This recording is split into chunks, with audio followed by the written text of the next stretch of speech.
The morning watch begins as you stand on the eastern tower of the river fortress, the first light spreading across the sky, a pale grey yielding to soft gold above the distant hills. The air is cool and carries the scent of water, wet reeds, and the faint, clean smell of mud brick still holding the night's chill. You settle your quiver on your shoulder, the leather strap familiar across your chest, and feel the weight of the bow in your hand, the smooth acacia wood warm to the shape of your grip.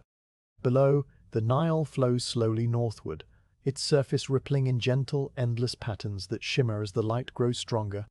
You watch the water the way you have watched it for many seasons, noting the small whirlpools near the mud bank where fish are likely rising, and the heron standing motionless in the shallows downstream, its grey feathers blending with the reeds.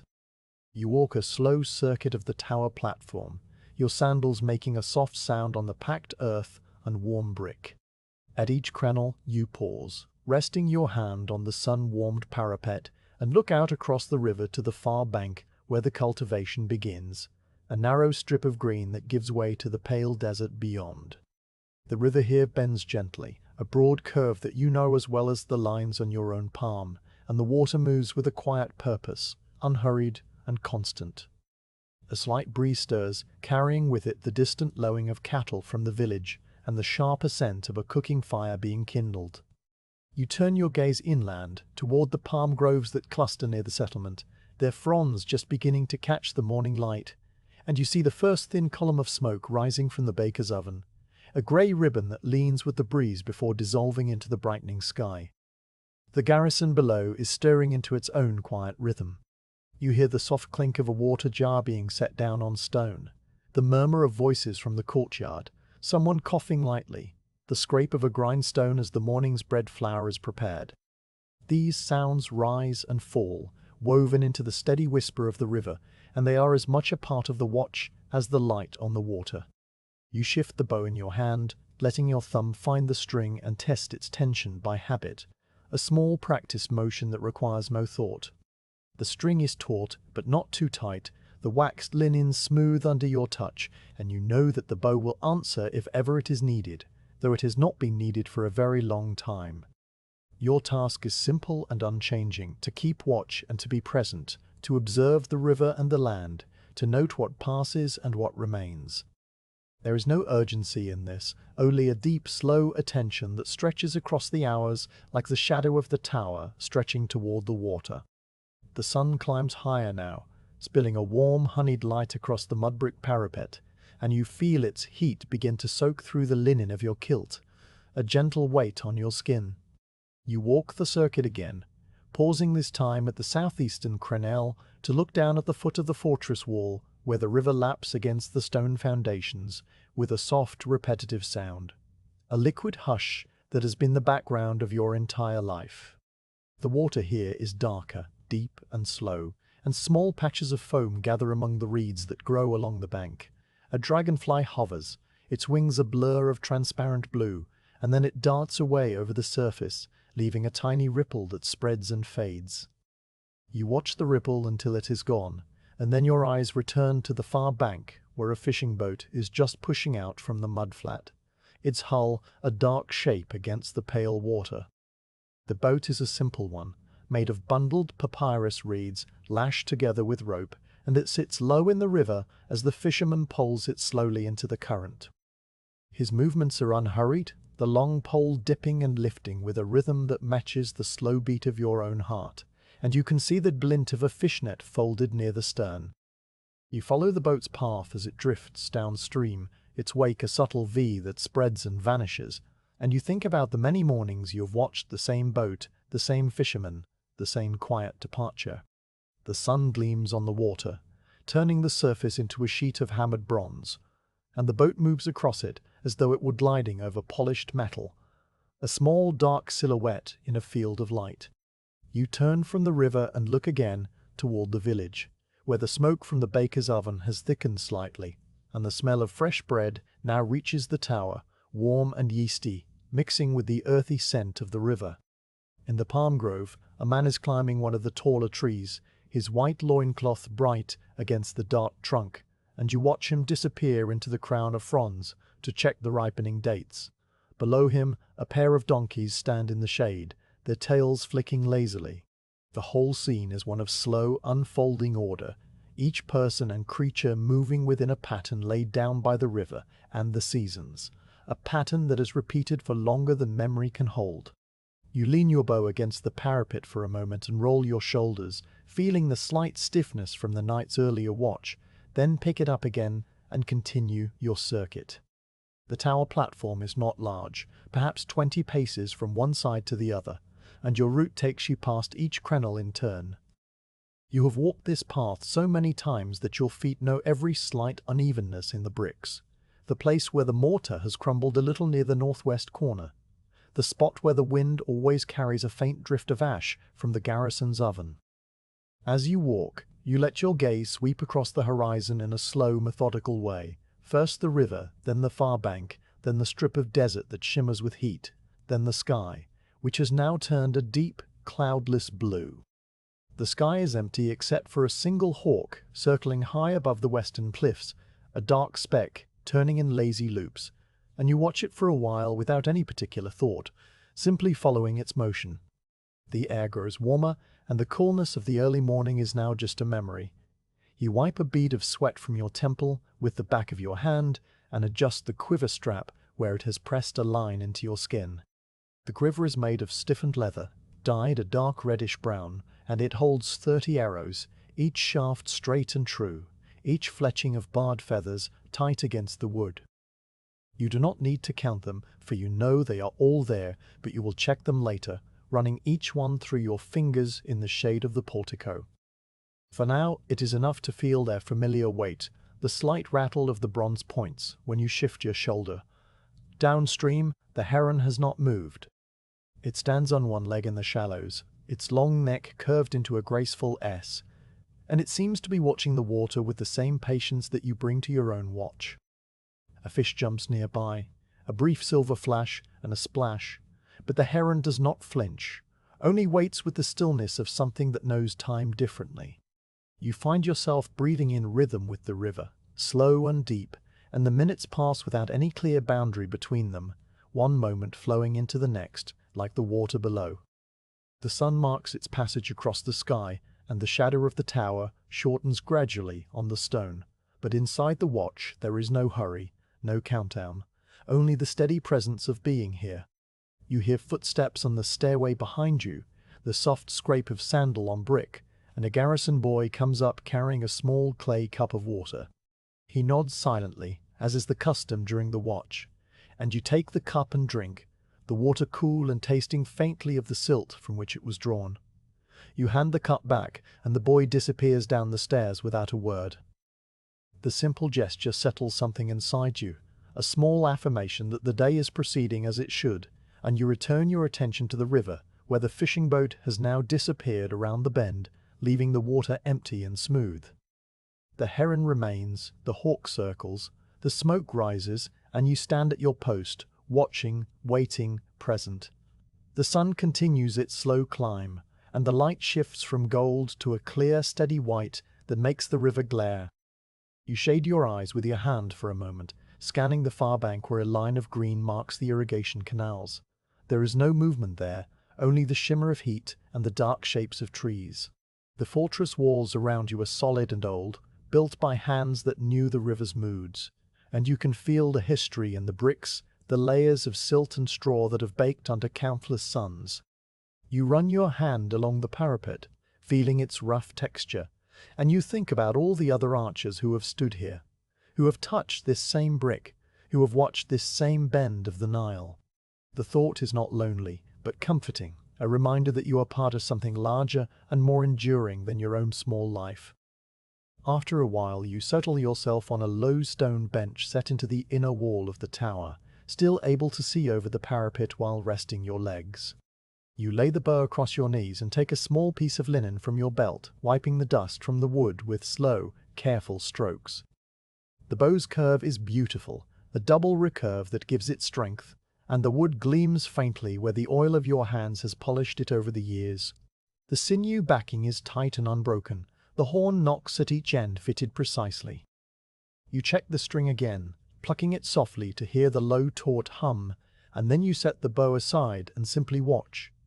The river goes on flowing, the light goes on changing, and the fortress holds its silent vigil.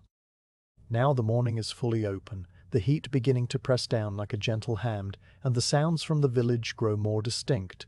A woman calling to a child, the bleat of a goat, the rhythmic thud of the pestle grinding grain. These sounds drift across the water, softened by the distance, and they blend with the constant murmur of the river to create a kind of music, slow and unhurried.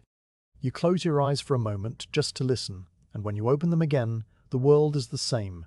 The heron still there, the smoke still rising, the sun still climbing, and you feel a deep and quiet satisfaction that nothing has changed, that the watch continues without event.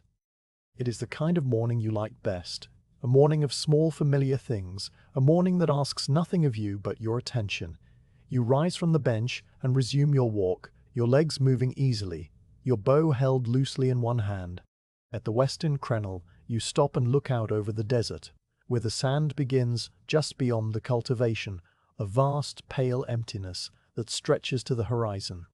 The line between green and brown is sharp, a boundary drawn by the river's flood, and you can see the way the irrigation canals carry the water out into the fields, feeding the crops that sustain the fortress and the village.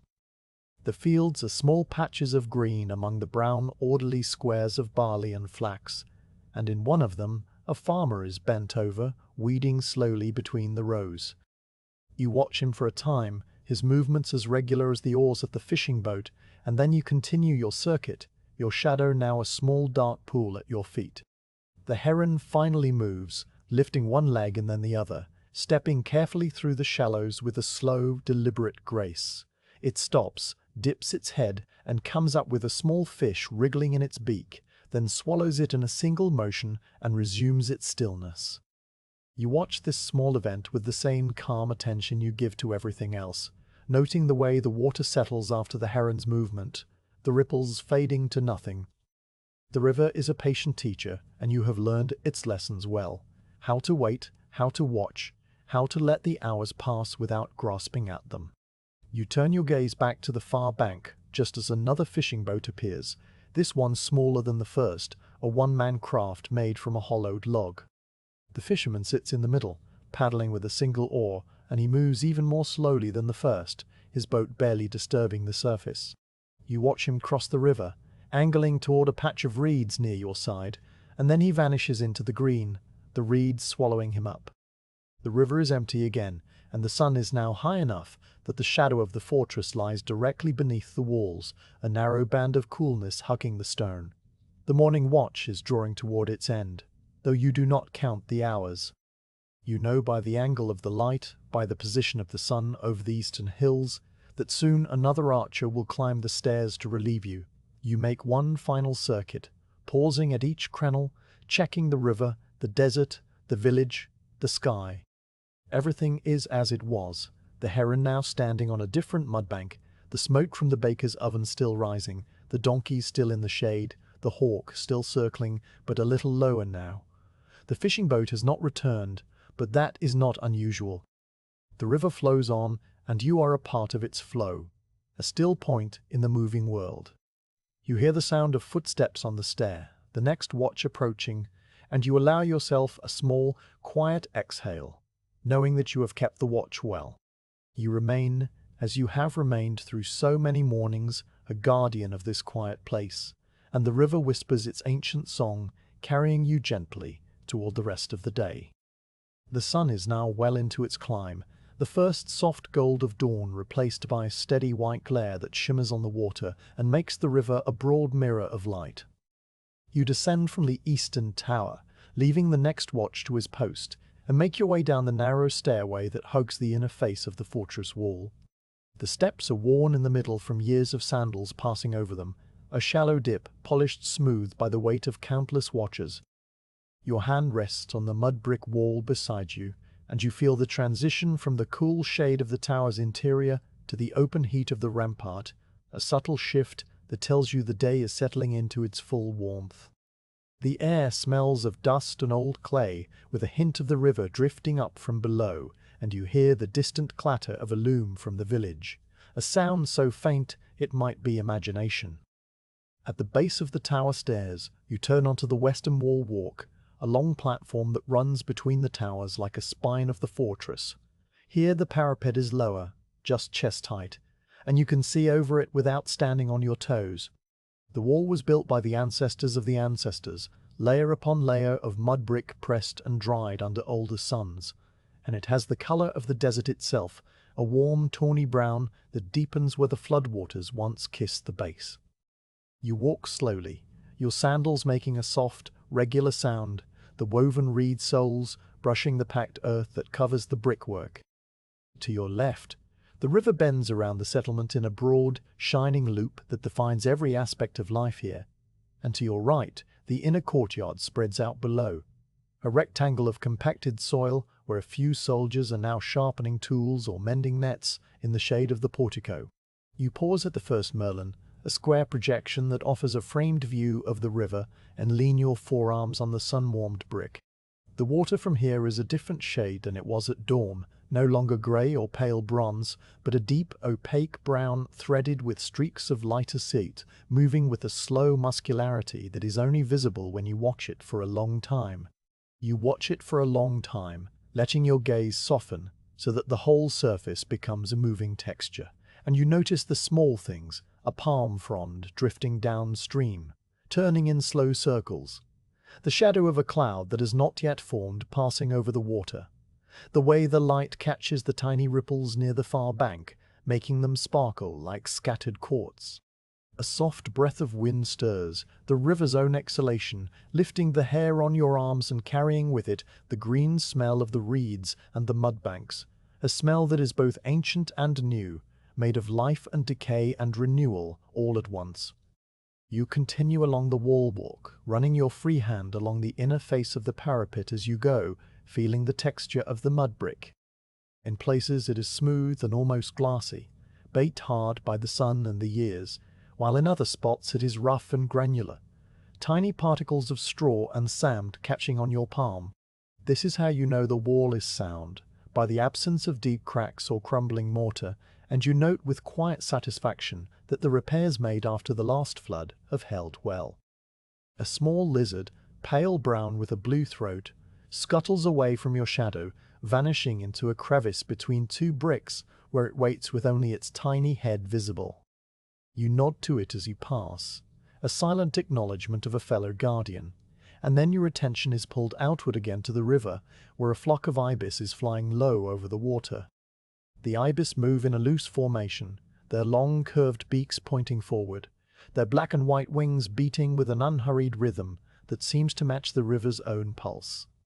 They are heading upstream, toward the marshes where the papyrus grows thick, and you watch them until they become small specks, then disappear entirely into the haze that now hangs over the northern horizon. After they are gone, you turn your gaze to the near bank, where the sycamore fig tree grows beside the outer gate. Its broad leaves hang motionless in the still air, a dark green canopy that provides shade for the small guard post below. The tree has been there as long as the fortress, its roots reaching deep into the earth to find the water that the river leaves behind. And you think about the patience of roots, how they grow slowly and steadily in the dark, asking nothing but the presence of moisture and time. You lean your bow against the parapet for a moment and stretch your arms overhead, feeling the pull of the morning stillness in your shoulders. The river exhales again, a humid breath that stirs the sycamore leaves at last, making them rustle with a sound like very distant rain. You pick up your bow and walk on, your pace slow and measured, a walk that is less about reaching a destination than about being in motion through a familiar space. The wall walk stretches ahead of you, perhaps 200 paces to the next tower, and along its length there are small details that you know by heart. The chipped crenel where a soldier once dropped a grinding stone, the patch of darker brick where the overseer had a section rebuilt 2 seasons ago, the corner where the wind always gathers a little pile of sand. Each of these is a marker in the geography of your daily life, as real and as significant as the stars you navigate by at night. At the halfway point, you stop and face the river again, this time resting your elbows on a merlon that offers an unobstructed view of the entire bend. From here you can see the full curve of the Nile, how it sweeps in from the south, a wide silver ribbon, then turns gently eastward around the settlement before continuing north. The water is highest on the outer side of the bend, where the current cuts deep into the bank, and you can see the telltale swirls that mark the deeper channel. On the inner side near the village, the water is shallow and slow, and a sandbank has formed over the years, a pale ridge that appears above the surface during the dry months. Today it is still submerged, a faint dark shape beneath the ripples, but you know it will emerge soon, and the herons will gather there to fish in the shallows. You imagine the sandbank as a sleeping creature, rising and sinking with the seasons, never fully gone. The thought leads you to consider the river's great flood, still months away, but already sending its first messengers from the far highlands. You have heard the old man speak of the years when the flood was late or weak, the worry that spread through the village, the lines of people carrying water from the river in jars to save the wilting crops. But most years, the flood comes on time, a slow, unstoppable rise that swallows the fields and then retreats, leaving behind a layer of rich black silt that smells of life. You can almost feel that silt now, imagining its fine texture between your fingers, darker than the desert sand and full of promise. The river is not just water, it is the land, the food, the fortress, the people, all held together in one long, flowing line from the heart of the world to the sea. You have never seen the sea, but you have been told that it is a vastness of blue without end, and you try to picture it sometimes, a river that is too wide to see across. A sound breaks your reverie, the low rhythmic creak of a shadow from the irrigation canal below the fortress. You lean slightly forward and look down, seeing a man working the counterweighted pole, lifting a skin bucket of water from the canal and swinging it over to pour into the field channel. The motion is smooth and continuous, a circle of effort and release, and the water flashes in the sun as it spills. The man is singing softly to himself, a tune you cannot quite catch, his voice a murmur that blends with the creak of the wooden pivot. Beyond him, the fields stretch in orderly green squares, the barley already knee-high, the flax a paler green with tiny blue flowers just beginning to open. You watch the shadow man for a time, his rhythm as steady as the river's, and then you resume your slow walk along the wall. The sun climbs higher and the heat becomes a presence, a gentle but insistent weight that presses down on your head and shoulders. You are grateful for the strip of shade that the parapet provides, and you walk in it when you can, moving from one merlin shadow to the next. The wall itself seems to absorb the heat and then radiate it back so that the air just above the brick shimmers like water. A fly buzzes near your ear, and you wave it away absently, your mind still half with the river, half with the small familiar world of the fortress. You are aware of your own body in a distant way, the slight ache in your lower back from standing the morning watch, the dryness of your lips, the steady, unhurried beat of your heart. All of these sensations are part of the watch, as much as the river and the wall and the sky. At the far end of the wall walk, where the parapet makes a right-angle turn to connect with the northern tower, there is a small stone cistern that catches rainwater, though it has not rained in many months.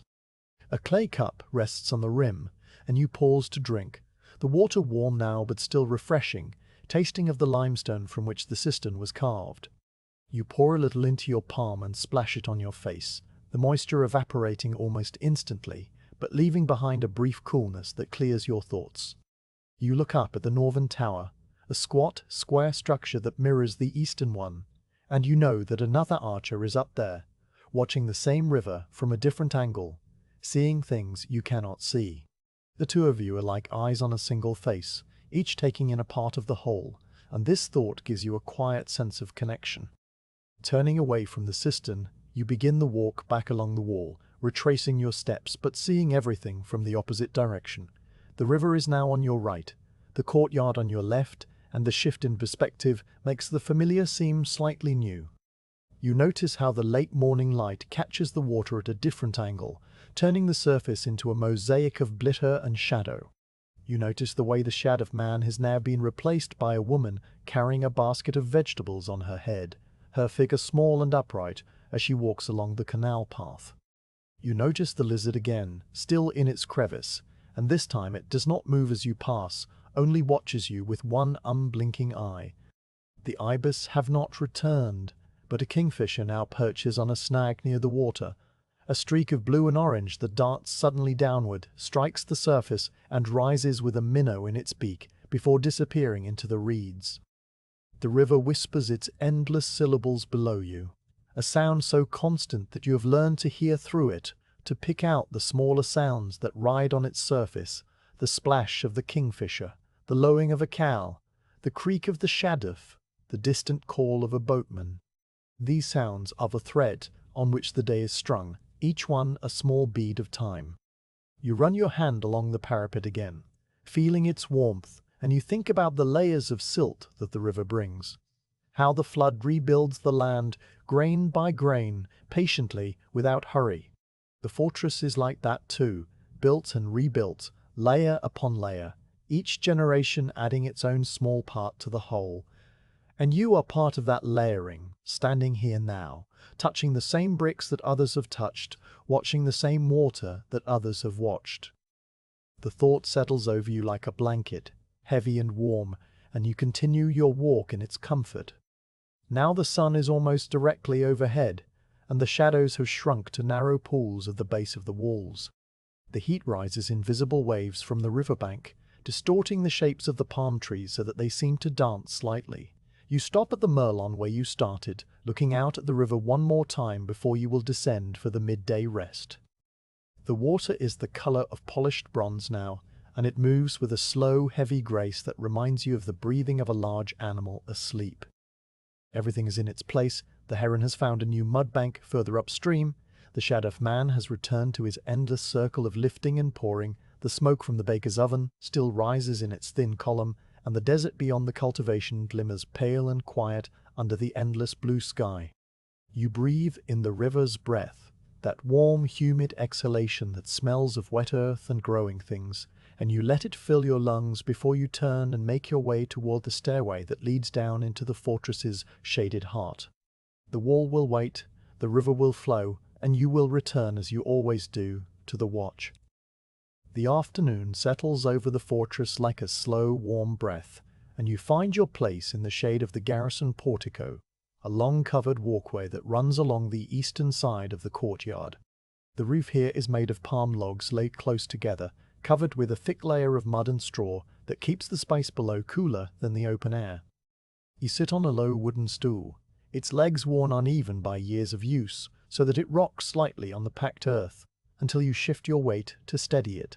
Around you, the courtyard is quiet, the kind of quiet that comes when the sun is at its highest and every living thing seeks shelter.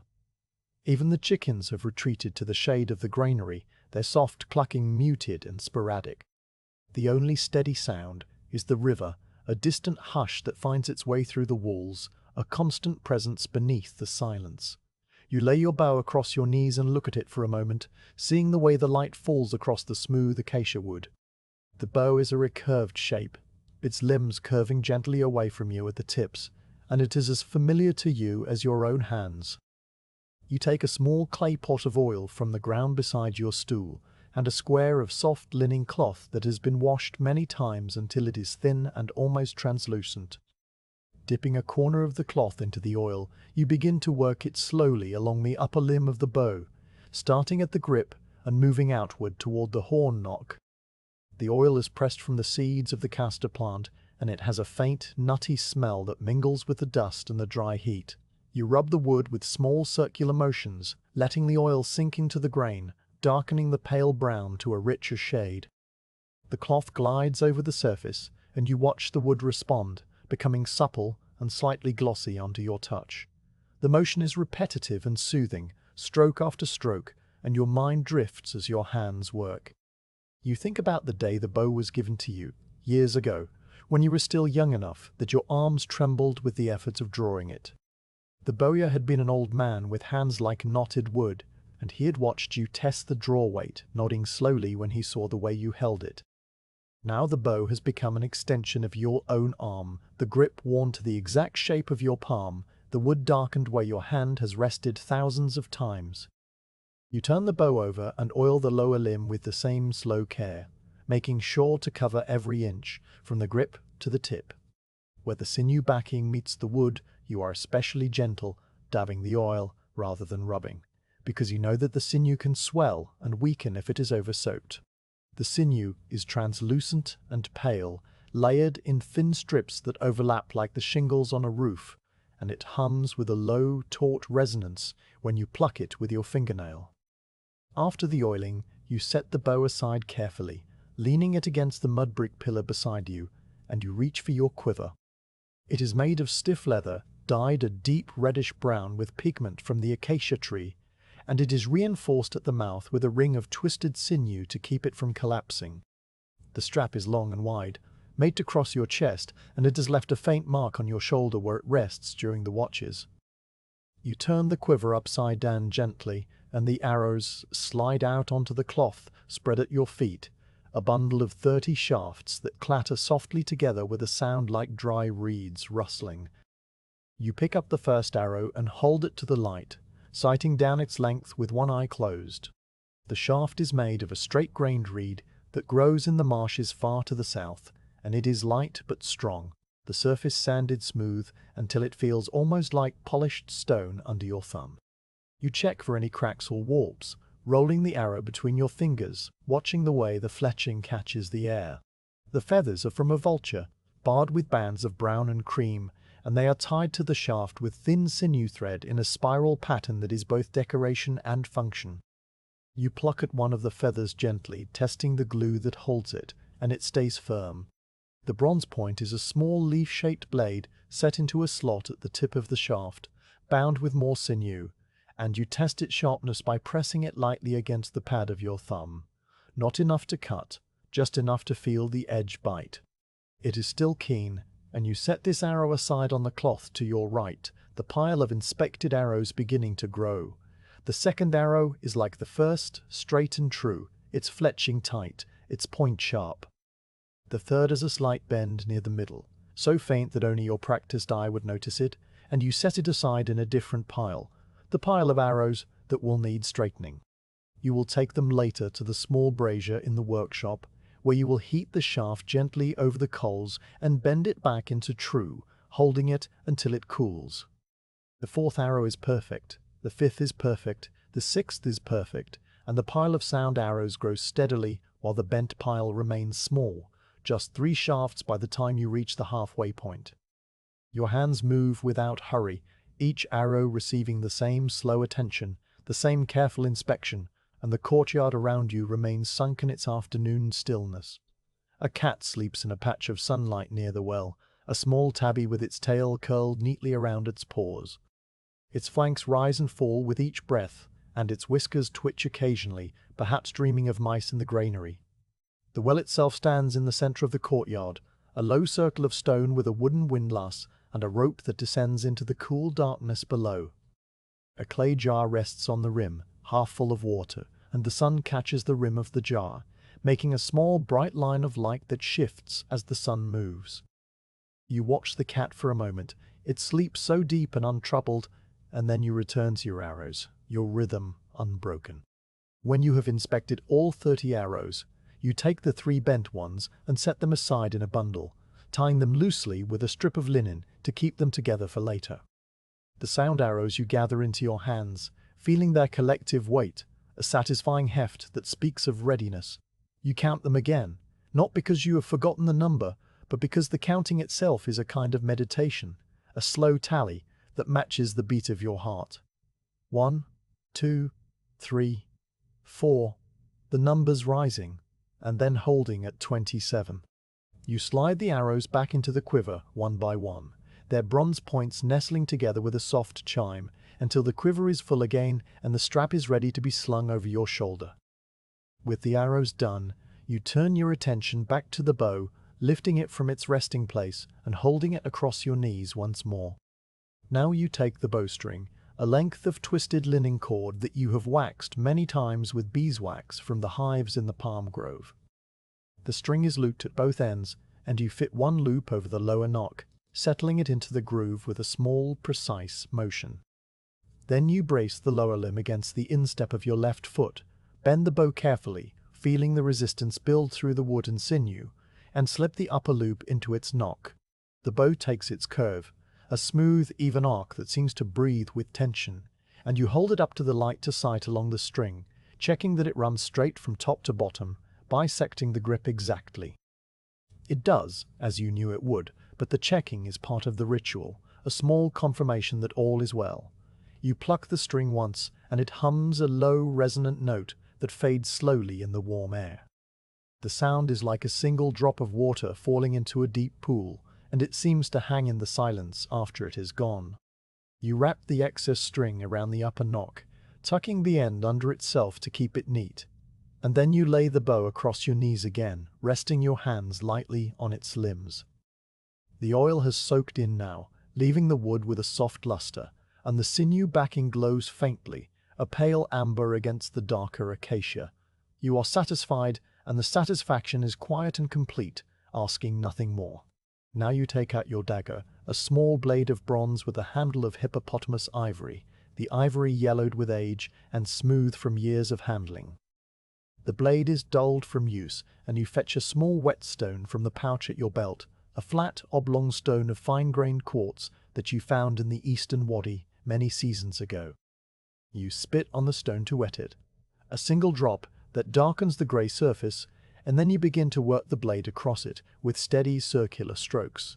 The sound is a soft, rhythmic scrape, scrape, pause, scrape, and it joins the river and the cat's breathing and the distant murmur of the village as part of the afternoon's quiet music. You turn the blade over and sharpen the other side, matching the angle, feeling the edge begin to bite into the stone. When you test it against the hair on your forearm, it shaves cleanly, and you wipe the blade with a cloth and return it to its sheath at your waist. The shade of the portico has shifted slightly as the sun has moved, and you adjust your stool a handspan to stay within its coolness. You pick up the cup of water that you drew earlier from the well, the clay still cool against your palm, and you drink slowly, tasting the slight mineral coolness, the faint hint of the earth from which the water came. The water is good, drawn fresh this morning before the sun had a chance to warm the well, and it soothes the dryness in your throat that you had not noticed until now. You pour a little water into your palm and rub it on the back of your neck, feeling the evaporation lift a layer of heat from your skin, and then you set the cup down and simply sit. The portico faces the courtyard, and from your stool you can see the whole rectangle of the open space, the packed earth swept clean, the small stones that edge the central path, the shadows of the palm fronds that lean over the far wall. A pair of swallows have built a nest in the rafters above you, a cup of mud and straw that clings to the wood, and you can hear the faint cheeping of their chicks, a high, constant sound that rises and falls. The parent birds swoop in and out, their flight a blur of blue and white, and you watch them with the same calm attention that you give to the river. Everything here is part of the same quiet order, the same slow turning of the day. You think about the afternoon that stretches ahead, the hours still remaining before the evening meal and the night watch. There is no hurry, no task that demands immediate attention. The bow is oiled, the arrows are straight, the dagger is sharp, and the fortress stands as it has always stood, solid and enduring. You could sleep if you wanted to, but you are not sleepy, only still, a stillness that matches the stillness of the cat and the well and the shadows. You lean your back against the pillar behind you, the mud brick cool through your linen tunic, and you let your gaze rest on the far wall where a gecko is climbing slowly upward, its tiny toes gripping the plaster. It moves in short bursts, stopping and starting, and you follow its progress until it disappears into a crack. The afternoon deepens, and the light takes on a golden quality, the first hint of evening still hours away, but already sending its advance signs. The shadows grow slightly longer, the heat softens, and a small breeze stirs the palm fronds, making them rustle with a dry, papery sound. You pick up your bow again, not to work on it, but simply to hold it, feeling the familiar weight, the smoothness of the grip, the way it fits against your palm. It is a good bow, a faithful bow, and you are grateful for it in a wordless way. You run your thumb along the string, feeling its waxed texture, and then you set it aside and stand up, stretching your legs, your joints making small popping sounds that are not unpleasant. You walk to the edge of the portico and look out at the courtyard, seeing the cats still asleep, the well still standing, the shadows still growing. The afternoon will continue, slow and unhurried, and you are content to let it pass, to be here in its stillness, a quiet figure in a quiet place, waiting for nothing, wanting nothing, simply present. From your position on the riverside platform, a narrow ledge of stone that juts out from the fortress wall just above the waterline, you observe the approach of a small fleet of trade boats moving downstream. The platform is your favorite place for the afternoon watch, shaded now by the bulk of the tower behind you, and the river spreads out before you like a broad, slow-moving scroll. You stand with one hand resting on the wooden railing, the other holding your bow lightly at your side, and you let your gaze sweep the surface of the water, tracing the path of the current from the southern bend all the way to the Palm Islands in the north. The air is warm and still, carrying the smell of wet papyrus and the faint, dusty sweetness of the acacia trees that line the far bank. You have been watching the empty river for some time, seeing nothing but the shimmer of heat and the occasional ripple of a fish, when the first boat appears. It comes around the distant curve as a small dark shape, at first indistinguishable from a log or a patch of shadow, but soon it resolves into the familiar outline of a cargo vessel, broad and low in the water. Behind it, a second shape appears, then a third, and you begin to count them in the slow, patient way that has become second nature to you. 1, and the number holds for a moment while your eyes confirm that it is indeed a boat and not a trick of the light. 2, and you see the slight movement of a pole against the sky. 3, and you note the way the vessels follow one another in a loose line, each keeping a steady distance from the one ahead. You continue counting as more boats come into view, the number rising slowly, 4, 5, 6, and then a seventh appears, smaller than the others, perhaps a scout or a tender. The number settles at 7, and you hold it in your mind, a small, quiet fact to be noted and remembered. The boats are built of bundled papyrus reeds, thick sheaves lashed together with rope made from palm fiber, and they ride low in the water, their flat bottoms barely clearing the surface. They are broad vessels designed to carry heavy loads, and their sides curve up gently at the prow and stern, giving them the shape of shallow baskets. The reeds have weathered to a pale brown, bleached by the sun and darkened at the waterline where the river has left its stain, and you can see the way the lashings are knotted in a crisscross pattern that is both strong and decorative. The sails are furled now, the long spars of acacia wood lying flat along the decks, because the current is strong enough to carry the boats without the need for wind. Instead, men with long poles stand at the prows of each vessel, their figures small but distinct against the bright water, and they guide the boats with the same slow, practiced motions that you've seen 100 times before. The boats draw closer, and you can make out more details. The coils of rope stacked near the sterns, the clay jars lashed to the sides, the woven covers that protect the cargo from the sun and spray. The covers are made of palm leaves, their fronds overlapping like the scales of a fish, and they bulge slightly with the shapes of what lies beneath. You study these shapes, noting the squared outlines that suggest sacks of grain and the rounded humps that are likely jars of oil or wine.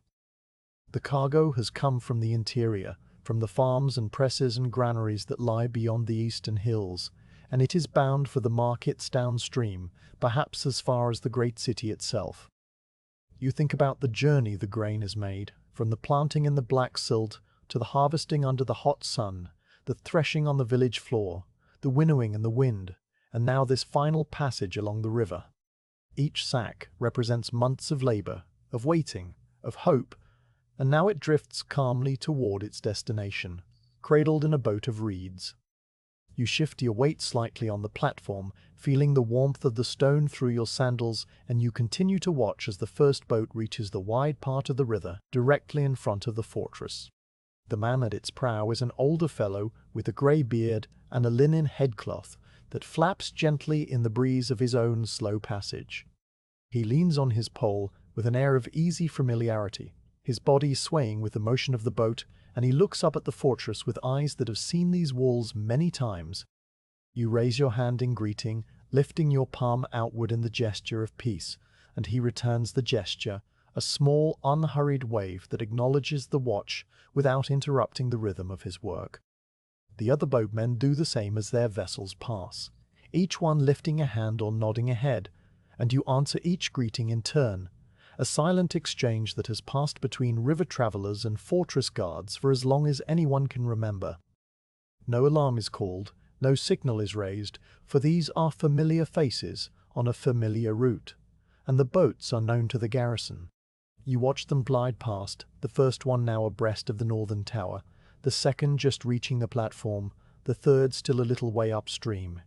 The river carries them steadily, and the men with the poles make only small adjustments, dipping the long wooden shafts into the water and pushing gently against the bottom to keep the boats away from the sandbanks that lurk beneath the surface. You can see the sandbanks as faint pale shapes under the brown water, shifting mounds of silt that build and dissolve with the seasons, and you know their positions well enough to predict where each boatman will place his pole. The lead boatman pushes off from the bank, near the sycamore tree, his pole bending slightly with the effort, and the boat veers gracefully toward the deeper channel, its wake fanning out behind it in a V that spreads and fades. The fourth boat is the largest of the fleet, its deck piled high with covered cargo, and it sits so low in the water that the river laps at the gunwales with a soft, continuous sound. You can see the faces of the crew on this one, 3 men instead of the usual 2, and they are busy adjusting the lashings on the starboard side where a jar seems to have shifted. Their movements are calm and unhurried, the kind of movements that come from long experience, and you watch them work with the same quiet attention that you give to the river itself. One of them looks up and sees you, and he cups his hands around his mouth to call out a greeting, his voice carrying across the water in a string of syllables that the wind partially snatches away. You cannot make out the words, but you know the tone, friendly and familiar, and you raise your hand again in response. The fifth boat passes, and then the sixth, each one a replica of the one before, the same bundles of reeds, the same bundles of reeds, the same woven covers, the same slow, steady progress. The seventh boat, the small one, brings up the rear, and it is manned by a single boy, perhaps 10 or 11 years old, his dark skin gleaming with sweat as he poles his craft along with more energy than the older men. He looks up at the fortress with wide eyes, and you see him counting the crenels of the tower, perhaps imagining himself as a guard one day.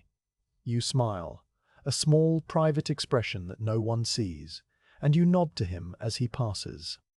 He waves back enthusiastically, his pole wobbling for a moment before he regains his balance, and then he has passed, his boat following the others toward the Palm Islands.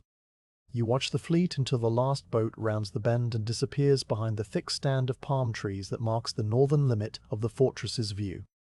The water closes over their wakes, smoothing itself back into its usual glassy surface, and the river returns to its empty state, a wide highway of light that stretches from horizon to horizon.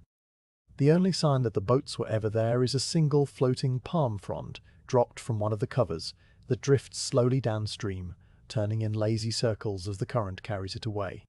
You follow the frond with your eyes until it becomes too small to see, and then you let your gaze relax, softening your focus so that the whole river becomes a moving tapestry of brown and silver and gold. A dragonfly hovers near the water's edge, its long, needle-thin body a glint of iridescent blue that catches the sun.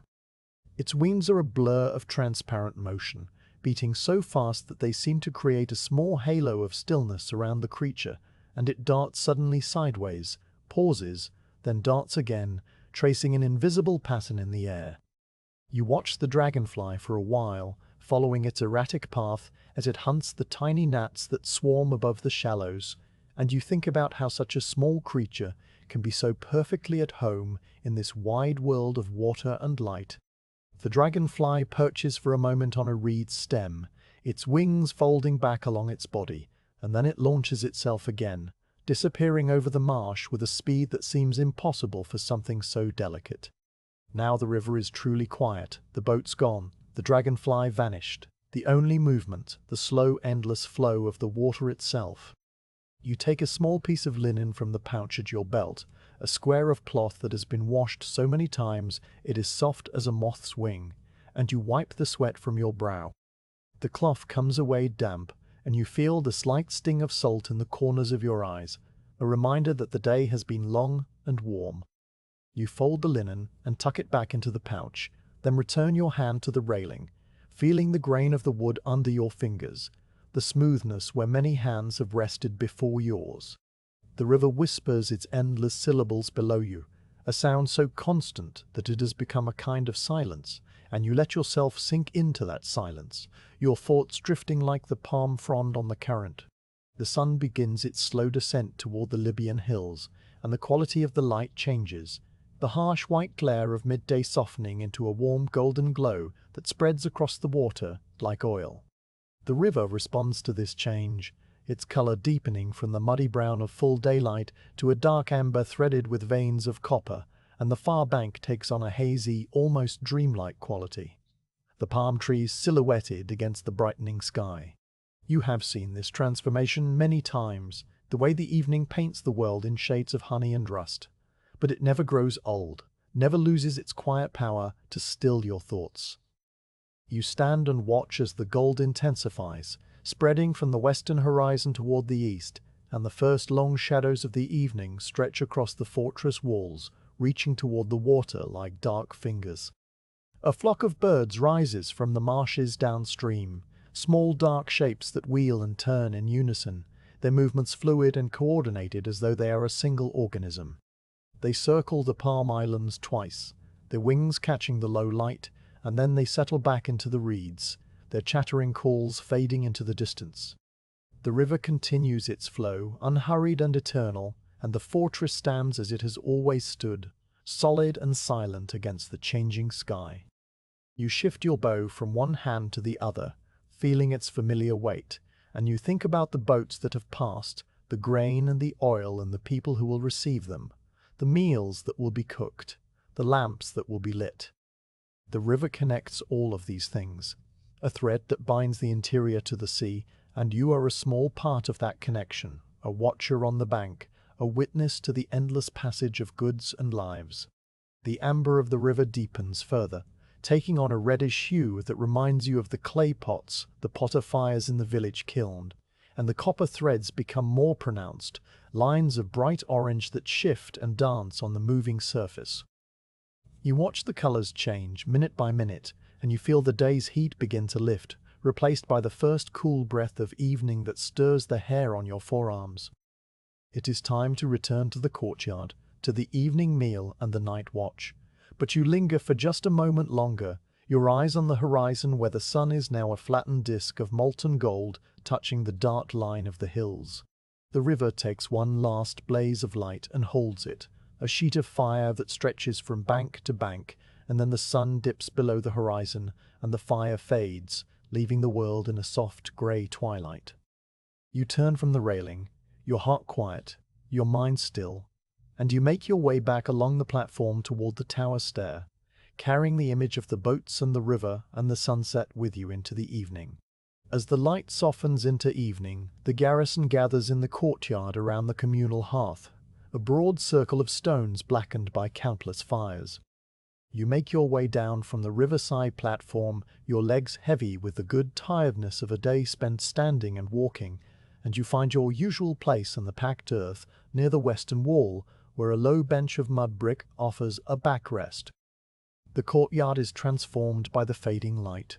The harsh angles of the day softened into gentle shadows, and the smoke from the hearth rises in a straight column through the still air, carrying with it the smell of burning acacia wood and the rich, savory scent of the evening stew. Around you, the other men of the garrison are settling into their own places, some on stools, some on the ground, all of them moving with the slow, deliberate pace of people who have worked through the heat and are now ready for rest.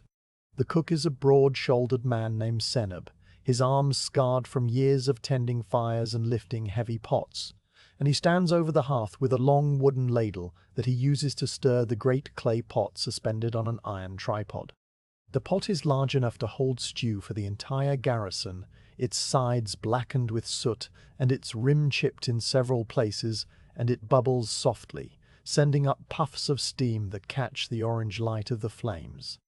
Sinead dips the ladle into the pot and lifts it, tasting the broth with a thoughtful expression, then reaches for a small clay jar of salt and sprinkles a pinch into the stew. He stirs again, the ladle scraping against the bottom of the pot with a low, gritty sound, and then he nods to himself, satisfied. The men nearest the hearth hold out their bowls, simple vessels of red clay glazed on the inside, and Sinead begins to ladle out the meal, one scoop, then another, the stew falling into each bowl with a soft, thick plop. You receive your bowl from the hands of the man next to you, passing it along the line in a small chain of quiet cooperation. The bowl is warm against your palms, and you hold it for a moment just to feel the heat seeping into your skin, a comfort after the cooling air of evening. The stew is thick and dark, made from lentils that had been simmering since the afternoon, their skins split and softened until they have almost dissolved into the broth.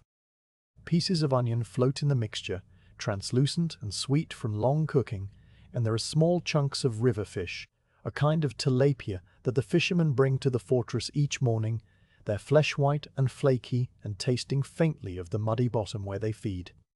A handful of chopped coriander leaves have been scattered over the top, and their green scent rises with the steam, fresh and sharp against the deeper, earthier smells of the lentils and the wood smoke. The bread comes next, flat rounds of barley flour that the baker has cooked on a hot griddle until they are speckled with dark brown spots and slightly charred at the edges. You take 2 pieces from the basket as it is passed around, the bread still warm and pliable, and you tear one of them into strips, using it to scoop up the stew in the way that everyone in the fortress has always eaten, a simple, efficient motion that requires no utensils.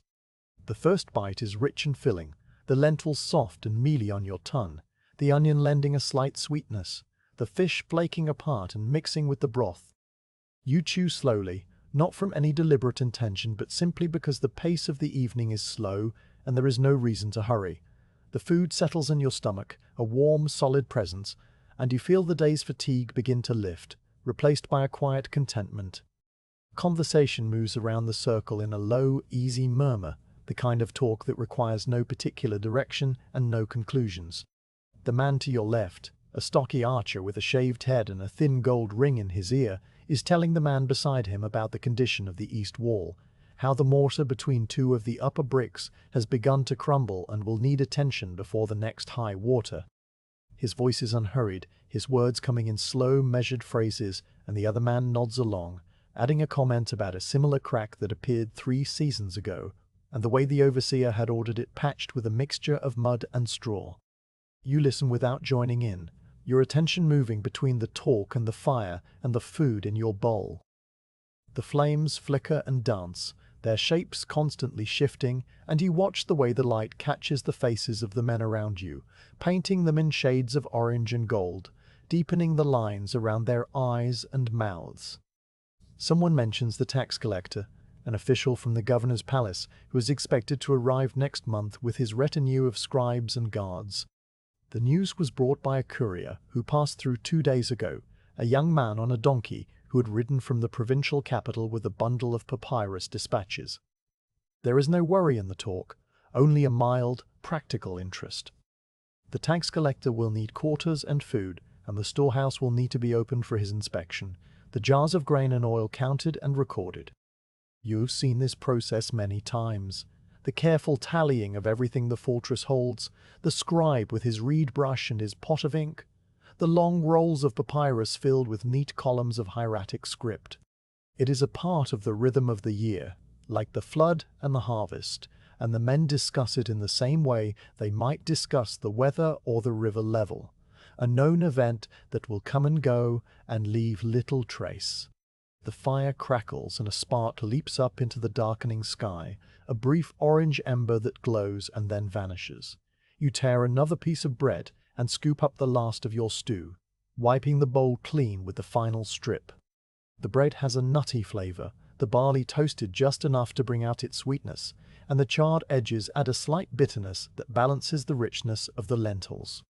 You eat the last bite and set the bowl on the ground beside you, leaning back against the mud brick bench and letting your gaze rest on the fire.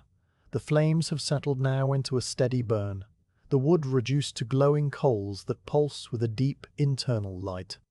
The heat reaches your face in gentle waves and you close your eyes for a moment, listening to the sounds of the garrison at rest, the low murmur of voices, the clink of a bowl being set down, the soft laughter of a shared memory, the hiss and pop of the fire. And beneath it all, always the river, its endless whisper threading through the evening like a quiet bass note. After a time, the men begin to drift away from the hearth, some to their sleeping mats, others to the small tasks that remain before full dark. You rise and take your bowl to the water trough that stands near the well, a long, shallow basin carved from a single block of limestone. The trough is half full of water, its surface reflecting the first stars that have begun to appear overhead, and you kneel beside it and dip your bowl into the coolness. The water is silty and slightly grey, but it is clean enough for washing, and you scrub the inside of the bowl with a handful of sand from the pile beside the trough, working the grit around with your fingers until the last traces of stew are gone. You rinse the bowl twice, shaking off the water and setting it on the edge of the trough to dry overnight, and then you splash a handful of water onto your face, rubbing it into your skin, feeling the day's dust and sweat wash away.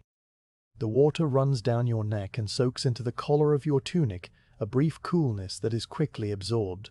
Now you turn toward the tower, the eastern tower, where the night watch awaits. The sky has deepened to a rich lavender in the east, and the western horizon still holds a faint band of pale green, the last remnant of the sun's passage. The air is cooler now, carrying the first hint of the night's chill, and you pull your linen cloak from where it hangs on a peg near the barracks door, draping it over your shoulders. The cloak is old, the fabric soft and slightly frayed at the edges, and it smells of the herbs that are stored with the textiles to keep away moths, a clean, sharp scent that reminds you of the hills after rain. You take your bow from its resting place and check the string once, a quick, habitual touch, and then you begin the climb up the narrow stairway to the tower platform. The stairs are dark, the only light coming from the small windows set high in the wall that show patches of deepening blue sky, but your feet know the way, and you climb without hesitation. The stone is cool under your hand, and you can feel the slight vibration of the river through the walls, a low, constant hum that the fortress absorbs and holds. As you near the top, the air freshens, and you step out onto the platform into the open expanse of the evening. The river stretches below you, a dark ribbon that still gleams faintly where the last light catches its surface, and the far bank is a dim line of black against the fading sky. The palm trees are silhouettes now, their fronds motionless in the still air, and the desert beyond is a vast, dark emptiness that merges with the horizon. Bats have emerged from their roosts in the cliffs, small dark shapes that flit erratically above the water, their movements quick and unpredictable. They dip and weave, chasing the insects that rise from the marshes, and you can hear their high, thin cries, sounds that are almost beyond the range of your hearing. A night bird calls from the sycamore tree, a low, repetitive note that repeats 3 times and then stops, leaving a silence that the river fills. The first stars are appearing now in the eastern sky, small punches of light that seem to push through the fabric of the twilight one by one, and you can trace the beginnings of the constellations, the familiar patterns that will guide you through the night. You settle into your place against the parapet, your back against the warm brick, your bow resting across your knees. The tower platform is empty except for you, and the solitude is a comfort after the communal warmth of the meal. You let your breathing slow, matching the rhythm of the river, and you feel your eyes adjust to the gathering dark, the world shifting from color to shadow, from day to night. The watch stretches ahead, long and quiet and familiar, and you are ready for it, a still figure on the tower, a guardian in the twilight, waiting for the stars to fully emerge and the moon to rise over the eastern hills. The moon rises over the eastern desert, a half-moon. It appears first as a faint glow behind the dark line of the hills, a subtle brightening that you notice before the disk itself clears the horizon. You are standing at the northeastern crenel of the tower, your arms resting on the warm brick, and you watch the sky change by slow degrees, the deep purple of the twilight giving way to a softer blackness as the moon climbs higher. When the crescent finally breaks free of the hills, it is a clean, sharp arc of silver-white, its upper edge distinct against the sky, its lower edge fading into a shadow that suggests the full round us waiting in darkness. The light spills down the slope of the hills and then reaches the river, laying a silver path across the water that stretches from the far bank all the way to the fortress walls. You follow that path with your eyes, seeing how it shimmers and shifts as the current moves beneath it, a ribbon of light that is never still. The water is no longer brown or amber, but a sheet of hammered metal, pale and luminous, moving without sound except for the occasional plop of a fish breaking the surface and the far-off call of a night bird hidden in the reeds. The stars are countless now, a dense scattering from horizon to horizon, far more than you could count even if you tried, and you let your gaze wander across them without any need to number or name. They are so thick in places that they seem to form a continuous haze, a soft, dusty glow that the elders say is the milk of a celestial cow spilled across the heavens.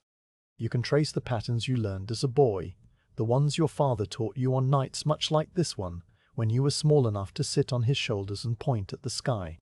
There is the hippopotamus, a broad grouping of stars that sprawls across the southern sky, its shape more felt than seen, a rough rectangle with a small cluster for the head.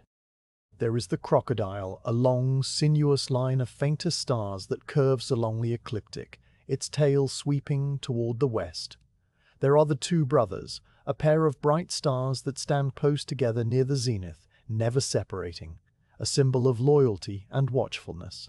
You look at each of these in turn, not studying them, but simply recognizing them, the way you might recognize old friends in a quiet room. The stars do not demand attention, they simply are, and their presence is a comfort, a reminder that the sky is as ordered as the river, as patient as the desert. Your watch companion on this shift is a quiet man named Intef, who stands at the other end of the tower platform, near the southwestern crenel. He is older than you, with grey in his hair and deep lines around his eyes, and he has been a guard at the fortress for longer than you have been alive. Intef is not a man of many words, and that suits you well. The two of you share the silence comfortably, each turning your separate circuits, walking the length of the platform and back again, passing in the middle with a small nod or a brief glance that carries no need for speech. When you pass him, you see the way the moonlight catches the side of his face, illuminating the curve of his jaw and the dark hollow of his eye. And then you are past, each of you returning to your own stretch of wall, your own view of the river. The rhythm of your separate walks creates a gentle pattern, a soft counterpoint of footsteps on the packed earth, and the pattern is as steady as the river itself, an unspoken cooperation that has no need for words. The moon climbs higher, and its light grows stronger, turning the fortress walls from dark silhouettes into pale textured surfaces where every brick and every crack is visible in shades of grey. You can see the mortar between the bricks, the way it has been smoothed by the mason's hands, the small hollows where straw has fallen out over the years. The shadow of the tower stretches across the courtyard below, a dark shape that moves almost imperceptibly as the moon crosses the sky. And you can see the well at the center of the courtyard, its round rim catching a glint of silver. The whole fortress is transformed by this light, made softer and stranger, and yet it is still the same place you have always known, the same walls, the same stones, the same quiet purpose. You rest your bow against the parapet and lean your elbows on the brick, letting your eyes trace the silver path on the water all the way to the far bank, where the palm trees stand in dense clusters of shadow. Their fronds are motionless, the night air perfectly still, and they look like dark ink painted against a sky that is now almost white with stars. The river is a presence, a living darkness that breathes and shifts below you. It is not silent, not truly, for even in the deepest night there is the constant low murmur of the current, a sound that you feel as much as hear, a vibration in the walls and in the soles of your feet. Occasionally, the water makes a different sound, a soft lapping against the stone foundations of the fortress, a gurgle where the current passes around a submerged rock, a distant splash that might be a fish or might be a piece of the bank falling into the water far upstream. You listen to these sounds as you have listened to them 1,000 times, your ear sorting them into the familiar and the unfamiliar. And tonight there is nothing unfamiliar, nothing that does not belong. The night is peaceful, the river is calm, and the half-moon rides the sky in its slow, silent arc, a boat of light on a sea of stars. You think about the families asleep in the village, the mud-brick houses clustered along the narrow lanes between the palm grove and the irrigation canal. Inside those houses, people are lying on their sleeping mats, their bodies heavy with the labor of the day, their breathing slow and regular. The children are curled beside their mothers, the old ones snoring softly in the corners, and the domestic animals have settled in their pens, the goats and the sheep huddled together for warmth. You can picture each house in your mind, the placement of the door, the arrangement of the storage jars, the small hearths where the embers of the evening fire still blow faintly under a layer of ash. The baker is asleep, the potter is asleep, the Shaduf man is asleep, his shoulders sore from the day's lifting and swinging. The whole village is suspended in rest, its collective breathing a soft, imagined sound that merges with the whisper of the river. You feel a quiet protectiveness toward this sleeping world, not a sharp or urgent feeling, but a steady, warm sense of connection, as though the village is an extension of your own body and your watch is the breath that keeps it safe. Intef passes you again, this time pausing for a moment at the central crenel where the view of the river is broadest. He rests his hand on the brick and looks out at the water, his profile outlined by the moon. You stop beside him, not too close, leaving a respectful distance, and you both stand there in silence, watching the silver path ripple and reform. A fish jumps, a quick, bright disturbance on the surface, and the ripples spread in expanding circles that catch the moonlight before they fade. Intef turns his head slightly, and you see the faint glint of his eyes, dark and calm. He says nothing, and you say nothing, and after a moment he turns and resumes his walk toward the southern end of the platform.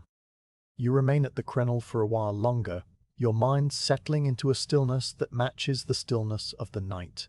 The moon continues its climb, the stars turn in their slow, invisible dance, and the river flows northward, carrying its cargo of reflected light toward the distant sea.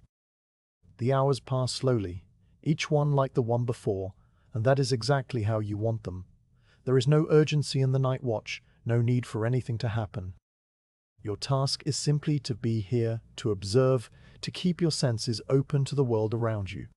You walk your circuit, you pause at the crenels, you look at the river and the sky and the village and the desert, and you let your thoughts drift where they will.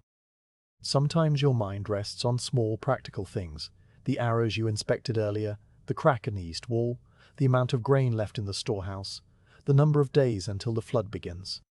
Sometimes your mind drifts further, into memories of your childhood, of swimming in the river with the other boys, of learning to shoot a bow, of the taste of fresh dates, straight from the palm tree. These memories surface gently, without any sharp emotion, and then they recede again, leaving no trace but a faint, pleasant warmth. The night holds everything, all these thoughts and memories, and it asks nothing in return. The moon is now high enough that its reflection is almost directly below the tower, a trembling disk of light on the dark water. You can see the individual ripples more clearly now, the way they crisscross and interfere, creating a pattern that is never the same from one moment to the next. The river is endlessly inventive, endlessly patient, making and unmaking its own surface with every breath of current. You watch this process for a long time, your mind quiet, your body still, until you feel a slight chill creeping into your fingers and the tips of your ears. The desert night is cold even after a hot day, and you pull your cloak tighter around your shoulders, tucking the edges under your arms to trap the warmth. The fabric is rough against your skin, but it holds the heat of your body, and after a few moments, the chill recedes. You resume your walk, your sandals making their soft, rhythmic sound on the platform, and you pass Intef again, who has also wrapped his cloak more closely, his shoulders hunched slightly against the cool air. Somewhere far away, on the desert fringe beyond the palm groves, a sound rises and falls, a high, thin cry that you know well. It is the voice of a jackal, calling to its pack, or perhaps simply announcing its presence to the night. The cry is not threatening, only wild, a reminder that the world extends far beyond the fortress and the river into the vast emptiness where the sand and the rock and the stars meet. You pause and listen, identifying the direction of the sound. It comes from the northwest, perhaps 2 miles away, near the wadi where the acacia trees grow thick. The jackal cries again, a series of 3 short yips followed by a long wavering howl, and then a second jackal answers from further off, its voice fainter and higher in pitch. The 2 calls weave together for a moment, a brief conversation in a language you do not speak, and then the night swallows the sound and returns to stillness. You wait, but the jackals do not call again, and you continue your circuit, filing the information away in the back of your mind. Jackals near the wadi, no threat, nothing to report. You think about the long history of this fortress, the many archers who have stood where you stand, watching the same water, hearing the same jackals. The fortress was built in the time of your grandfather's grandfather, and its walls have been repaired and rebuilt many times, each generation adding its own layer of bricks, its own small improvements. The river has risen and fallen, the floods have come and gone, the boats have passed, the stars have turned, and through it all, there have been watchers on these walls, men with bows and arrows, keeping the same quiet vigil. The thought is not unsettling but comforting, a reminder that you are part of something slow and enduring, something that was here before you and will be here after you. Your own life is a small thing, a brief moment in the long history of the fortress, but it is not insignificant. It is a link in a chain, a note in a song, a ripple on the river's surface that spreads and fades and is followed by another ripple, and another, and another. You breathe the cold air, seeing your breath form a faint mist, and you resume your walk, your heart quiet, your mind at peace. The half-moon continues its slow journey across the sky, now passing behind a thin veil of high cloud that softens its light and creates a pale halo around it.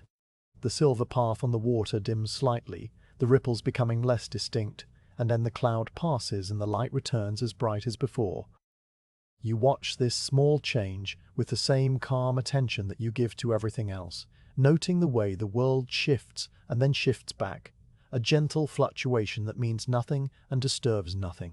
Intef has settled himself on the low stone bench near the stairway, his bow across his knees, his head bowed slightly as though he is dozing, though you know he is not. He is simply resting, conserving his energy for the hours still to come, and you do not disturb him. You walk the circuit alone, your footsteps the only sound on the platform, and the river flows below you, its endless whisper a constant companion. The night deepens and the moon begins its descent toward the western horizon, though dawn is still many hours away. You feel a slight heaviness in your eyelids, a gentle reminder that you have been awake for a long time, but it is not unpleasant, only a part of the watch, like the cold air and the sound of the river. You pause at the northern crenel and look out over the desert, where the moonlight reveals the endless dunes rolling away into the darkness, their crests edged with silver, their troughs deep with shadow. The desert is a different kind of emptiness from the river, a stillness that is absolute, and you feel its presence as a weight, a vastness that presses gently against the edges of your awareness. You turn back to the river, to the moving water and the reflected light, and you let the desert recede into the background, a quiet giant asleep under the stars. The watch continues, and you remain, a still point in the turning night. Long after the moon has crossed its zenith, the night grows colder and the stars seem even sharper, small points of diamond light that prick the deep velvet of the sky.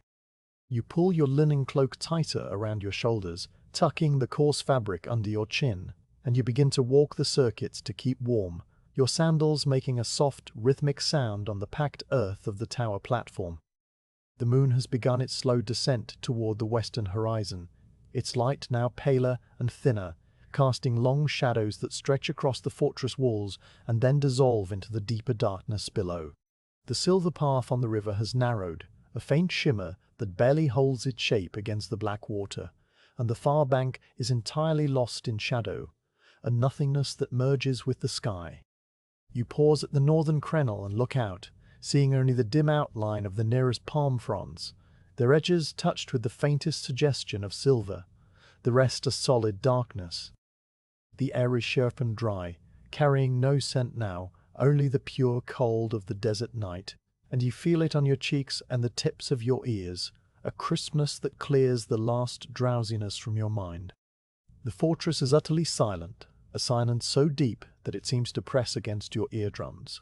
The sounds of the day are long gone, the voices of the garrison, the clatter of bowls, the creak of the shaduf, all absorbed into the stillness of the small hours.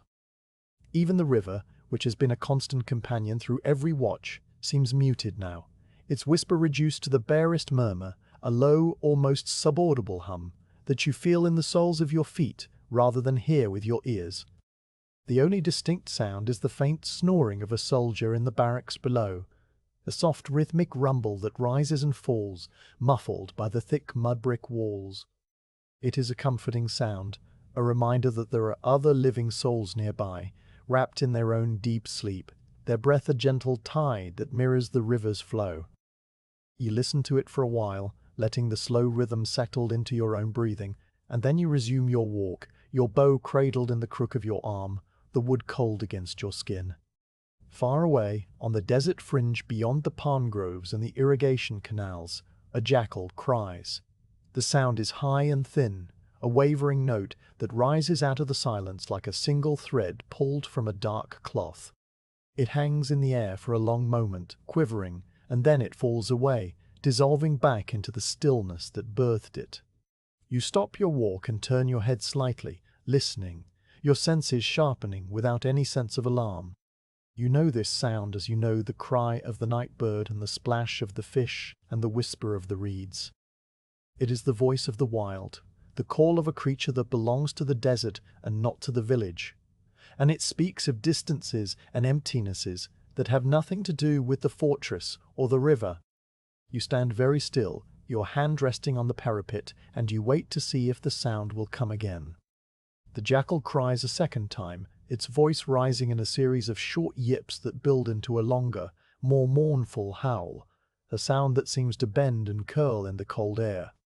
Almost immediately, a second jackal answers from further off, its call fainter and higher in pitch, a distant echo that overlaps the end of the first cry. The two voices weave together for a moment, a brief, intricate pattern of sound that speaks of pack and territory and the deep, wordless communication of animals. You identify the direction of the calls by the way the sound reaches your ears.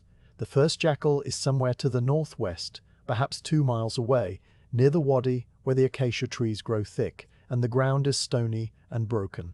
The second is further still, its voice carrying across the open desert from a distance that is hard to gauge, softened by the vastness of the empty land.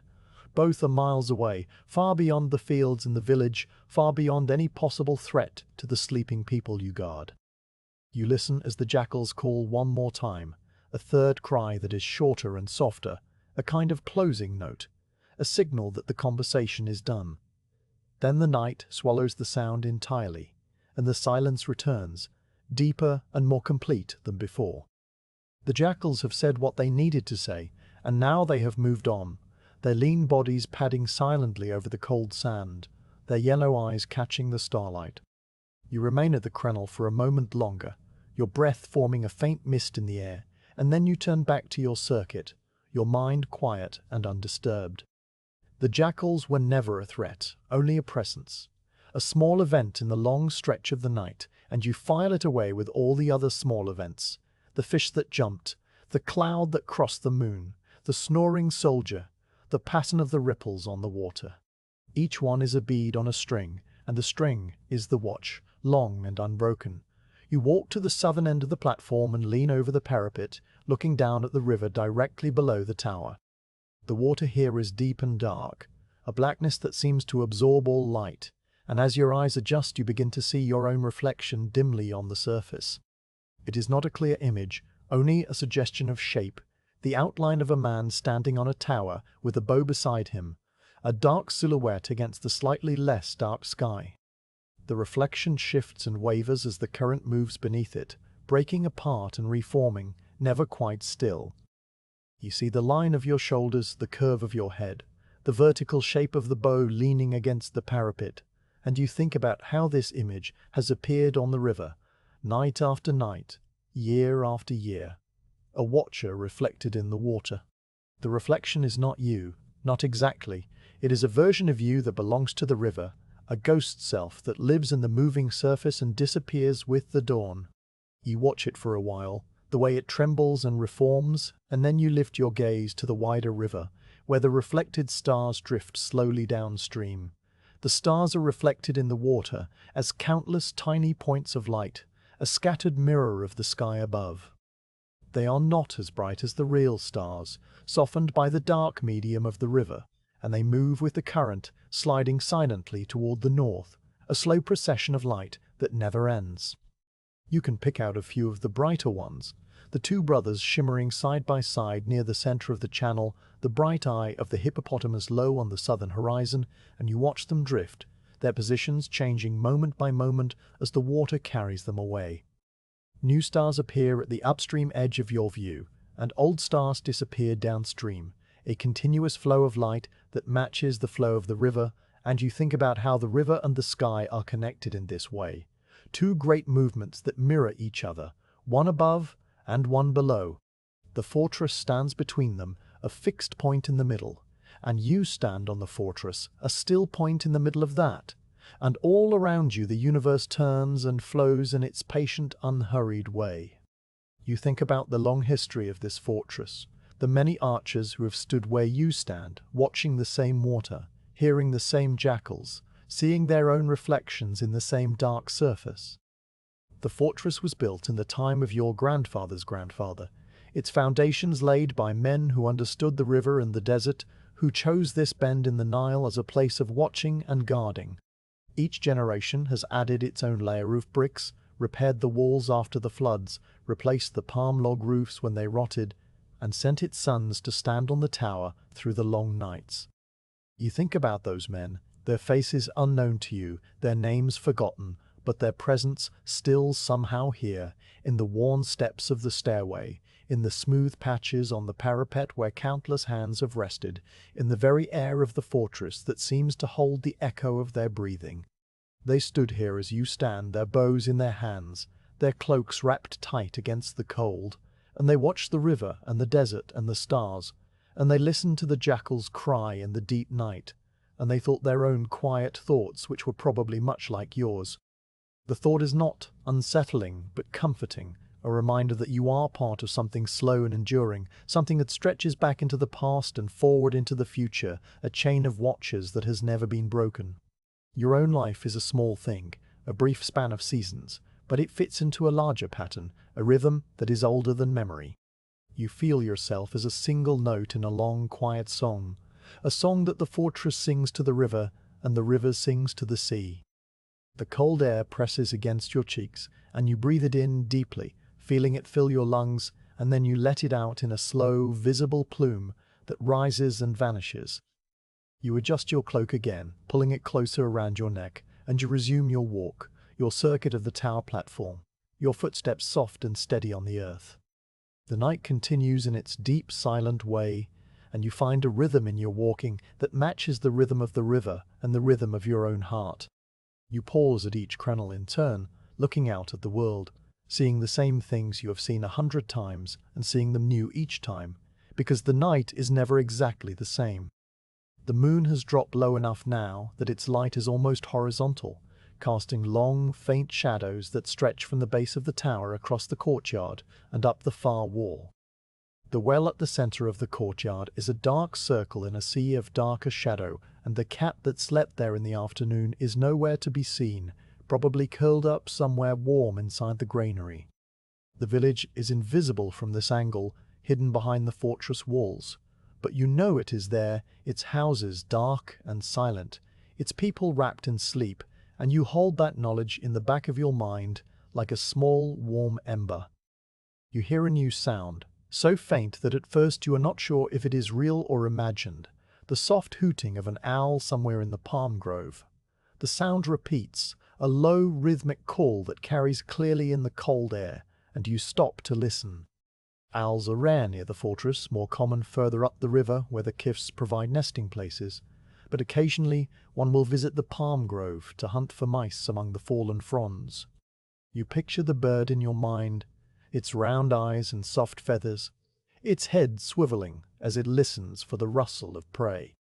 The call comes again, 2 long notes and a shorter one, and then silence, and you imagine the owl launching itself from its perch, wings spread wide, gliding silently over the dark fields. The sound is another small bead on the string of the night, and you add it to the others, the jackals and the snoring and the fish and the stars, a collection of quiet things that make up the watch. Your legs are growing tired now, a pleasant, heavy feeling that tells you the watch has been long. You sit for a while on the low stone bench near the stairway, the same bench where Intef rested earlier, though Intef has long since gone below to sleep, replaced by another quiet man whose name you know but whose company requires no words. You lay your bow across your knees and rest your hands on its smooth wood, feeling the familiar shape, the slight warmth where your grip has been. The bench is cold through your cloak, but you do not mind. The cold is a part of the watch as much as the river and the stars. You tilt your head back and look up at the sky, where the stars continue their slow turning, the great wheel of the heavens rotating around the still point of the pole star. You can see the Milky Way now, that faint band of light that stretches from the southern horizon to the northern, a river of stars above the river of water, and you let your eyes trace its path until they grow heavy. You do not sleep, but you enter a kind of stillness that is almost like sleep, a state where your thoughts slow down and your awareness becomes diffuse, taking in everything without focusing on any one thing. The river murmurs below, the stars turn above, the cold air presses against your skin, and you are simply present, a part of the night, a part of the fortress, a part of the long, unbroken line of watchers. After a time, you rise from the bench and resume your walk, your body moving easily, your mind quiet. The first hint of dawn is still hours away, hidden beyond the eastern hills, but you can feel its approach in some deep, instinctive way, a subtle shift in the quality of the darkness that only a night watcher would notice. You breathe the cold air, seeing your breath mist and vanish, and you walk the circuit again and again and again and again as the night holds you in its deep, silent embrace. The sky begins to change almost imperceptibly, a subtle thinning of the darkness above the eastern hills that you have been watching for through the long hours of the night. You have learned to recognize this sign, the way the blackness loses its density, becoming first a deep charcoal and then a softer grey that spreads slowly upward, diluting the stars one by one. The brightest stars hold on the longest, the 2 brothers still gleaming near the zenith, but even they begin to fade as the sky transforms, their light absorbed into the pale wash of the approaching day.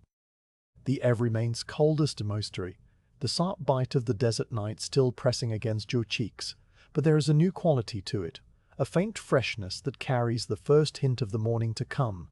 You pull your cloak around you one last time and walk to the eastern crenel, where you can see the dark line of the hills beginning to define itself against the lightening sky, a silhouette that grows more distinct with each passing moment.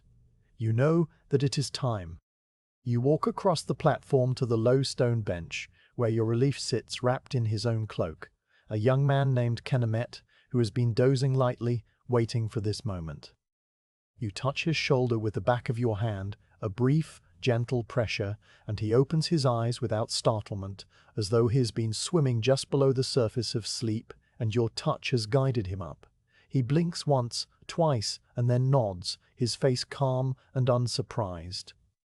You speak a few murmured words, your voice low and rough from the long silence, exchanging the information he needs for the watch ahead. The jackals were heard in the deep hours, somewhere near the wadi to the northwest, 2 of them calling back and forth. The river level is steady, unchanged from yesterday, the current moving at its usual pace, no debris of note passing downstream. A slight wind rose from the north around the middle watch and then died away again, leaving the air still. A hunting owl visited the palm grove, and the fish have been jumping near the mudbank at intervals, which suggests the water there is healthy. Kenamet listens to each item, nodding slightly, his eyes moving to the parts of the river and the desert as you mention them. He takes the watch from you in the way that all the guards have taken the watch for generations, with a quiet acknowledgement and the settling of his bow into the crook of his arm, and then he walks to the eastern crenelle and takes up his position, his silhouette outlined against the growing light. You descend the tower stairs, your legs heavy with a good tiredness, your hand trailing along the cool mud-brick wall for balance in the lingering darkness of the stairwell. The steps are worn and familiar under your sandals, each one a small descent into the deeper quiet of the fortress interior. As you go down, you pass the small window openings that look out over the courtyard, and you see that the sky beyond them has turned from grey to a pale, washed blue, the colour of old linen. A rooster crows from the village, a long wavering call that cuts through the morning stillness, and then fades, leaving a silence that the river fills. The sound is so familiar that you barely register it, but somewhere deep in your mind it marks the boundary between night and day, between the watch and the rest that follows. At the bottom of the stairs, you step into the narrow corridor that leads to the barracks, a long, low-ceilinged room where the garrison sleeps. The air here is warmer than the tower, thick with the smell of bodies and old wool and the faint, lingering scent of the evening's cooking fire. The only light comes from a single oil lamp set in a niche near the door, its flame a small, steady point of orange that casts long, soft shadows across the sleeping forms on the floor. The men lie on their mats in 2 rows, their cloaks pulled over them, their breathing slow and regular, a chorus of soft sounds that rise and fall in a rhythm that is almost like the river itself. Some of them have their arms flung out, some are curled on their sides, and one old soldier near the far wall snores with a low, grinding sound that you have long since learned to ignore. The room is peaceful, a cave of sleep carved out of the fortress's heart. You find your own sleeping mat unrolled on the floor near the corner, a space that is yours and has been yours for as long as you have been a guard. The mat is woven from palm fibers, the strands flattened and softened by years of use, and it lies on a thin layer of straw that cushions the hard earth beneath. Your small possessions are arranged around it in the order you like: a clay cup for water, a spare bowstring coiled neatly, a small linen bag that holds your personal things, a few dates and a piece of dried fish wrapped in a cloth. You set your bow and quiver within easy reach, propping them against the wall where you can grasp them without rising, and you remove your sandals, placing them side by side at the foot of the mat. The leather straps are still warm from your feet, and the soles are dusty from the tower platform, small grains of sand catching the lamplight. You sit on the mat for a moment, your body sinking into the familiar contours, and you drink a last mouthful of water from the clay cup. The water is cool, tasting of the well's deep limestone, and it soothes the dryness in your throat that you had not noticed during the watch. You set the cup down and rub your eyes with the heels of your hands, feeling the slight grittiness of fatigue, a pleasant sensation that tells you sleep will come easily. Outside, the first bird begins to call somewhere beyond the high window, a tentative note repeated 3 times, a small announcement of the day's arrival. The sound is thin and clear, a single thread of music in the quiet morning, and you listen to it as you stretch out on the mat, your body finding its sleeping position without any conscious thought, your head resting on the rolled cloak that serves as a pillow. Through the small high windows set in the wall above you, you can see a patch of sky. It is no longer the pale blue of early dawn, but a deeper, richer color, the first true blue of morning, and the light that comes through the window is soft and diffuse, carrying no heat yet, but only illumination. You can see the texture of the mud-brick wall, the small cracks and the straw that protrudes here and there, the faint discolorations where water has seeped in during past rains. You can see the dust motes floating in the shaft of light, drifting slowly, suspended in the still air like tiny specks of gold. You watch them with heavy eyes, your thoughts slowing, the last fragments of the watch dissolving into a gentle blur. The dust motes turn and drift, and your breathing deepens, finding the slow rhythm of approaching sleep.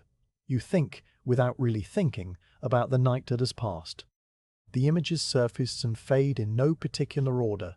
The silver path on the water, the jackal's cry hanging in the cold air, the reflection of the stars drifting downstream, the owl's soft call, the face of Kenamet as he took the watch. Each image is a small, quiet thing, asking nothing of you, demanding no response. They are simply there, like the dust motes, like the river, like the patch of sky in the window. You let them drift, and they do, moving slowly across the surface of your mind, and then sinking away into the deeper waters of rest. The sound of the river fills your ears, that constant low hush that has been the background of your entire life, and it seems to grow louder as your other senses dim, becoming a vast, encompassing presence that holds you in its flow. Your body grows heavy on the mat, your limbs sinking into the palm fibers and the straw, and you feel the day's fatigue releasing, a slow unclenching of muscles that you did not realize were still holding tension. Your shoulders relax against the floor, your jaw loosens, your hands uncurl from the fists they had made around the memory of the bow. The warmth of the barracks wraps around you, the accumulated heat of sleeping bodies and the thick walls, and you pull the edge of your cloak over your shoulder, not because you are cold, but because the weight of it is familiar and comforting. The patch of sky in the window is growing brighter, the blue intensifying, but your eyelids are too heavy to stay open, and you let them close, the light fading to a soft, reddish glow behind your lids. Sleep comes not as a sudden fall, but as a slow immersion, like wading into calm water, step by step, the river rising around you until you are fully held. You are aware, in some distant way, of the sounds of the fortress waking, the murmur of voices in the courtyard, the creak of the well windlass, the clatter of a bowl, the rooster crowing again from the village. But these sounds are far away, muffled by the walls and by the deepening layers of your own rest, and they do not disturb you. They are the sounds of a world that is carrying on without you, a world that you have guarded through the night and that now guards you in return, letting you sink into the quiet depths where there is no watch to keep, no river to observe, no bow to hold. You breathe in, and the river breathes with you. You breathe out, and the day begins its slow, steady climb toward noon, and you are asleep, a still figure in the corner of the barracks, dreaming of nothing, at peace. You wake when the sun's light reaches the small high window and a rooster crows from the village, its call a long, wavering note that cuts through the quiet of the barracks. For a moment you lie still on your mat, your body heavy and warm, your mind slowly surfacing from the deep waters of sleep. The palm fiber mat has molded itself to the shape of your back during the hours of rest, and the straw beneath it rustles softly as you shift your weight. The air in the barracks is still thick with the smell of old wool and sleeping bodies, but a thread of fresher air comes through the window, carrying with it the scent of the river and the faint sweet smell of the baker's morning fire. You open your eyes and see the patch of sky through the high opening, now a clear, soft blue, the color of a heron's egg, and you watch it for a while without thought, simply letting the day arrive around you. The other men in the barracks are beginning to stir, some coughing softly, some stretching their limbs with quiet groans, and the sounds are familiar and unhurried, the slow waking of a household that has done this 1,000 times. You sit up on your mat, rubbing the last of the sleep from your eyes with the heels of your hands, and you reach for your sandals, slipping them on with the ease of long practice. The leather is cool against your feet, still holding a trace of the night's chill. You rise and roll your sleeping mat, tying it with a cord of twisted palm fiber, and you lean it against the wall in the corner, where it will stay until night comes again. Your bow and quiver are where you left them, propped against the mud brick, and you run your thumb along the bowstring as you pass, a quick, habitual check that confirms everything is as it should be. Then you step out of the barracks into the corridor, your body moving with the slight stiffness that always follows a deep sleep, and you make your way toward the courtyard where the morning has already begun. The courtyard is bathed in the pale gold light of early morning, the sun still low enough that the shadows are long and soft, stretching from the walls and the well and the portico pillars. The air is cool but carrying the promise of warmth, and the river's whisper is clear and steady, a constant background to the smaller sounds of the waking fortress.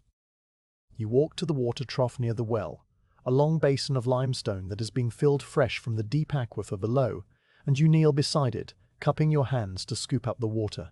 It is cold, cold enough to make your fingers tingle, and you splash it onto your face once, twice, 3 times, feeling the shock of it chase away the last drowsiness. You rub the water into your skin, into the corners of your eyes and the back of your neck, and then you dry your face on the hem of your linen kilt, the fabric rough and absorbent. Beside you, 2 other guards are doing the same, their movements slow and silent, and you exchange a quiet nod before you rise and turn toward the portico where breakfast is being laid out. The morning meal is simple, as it always is.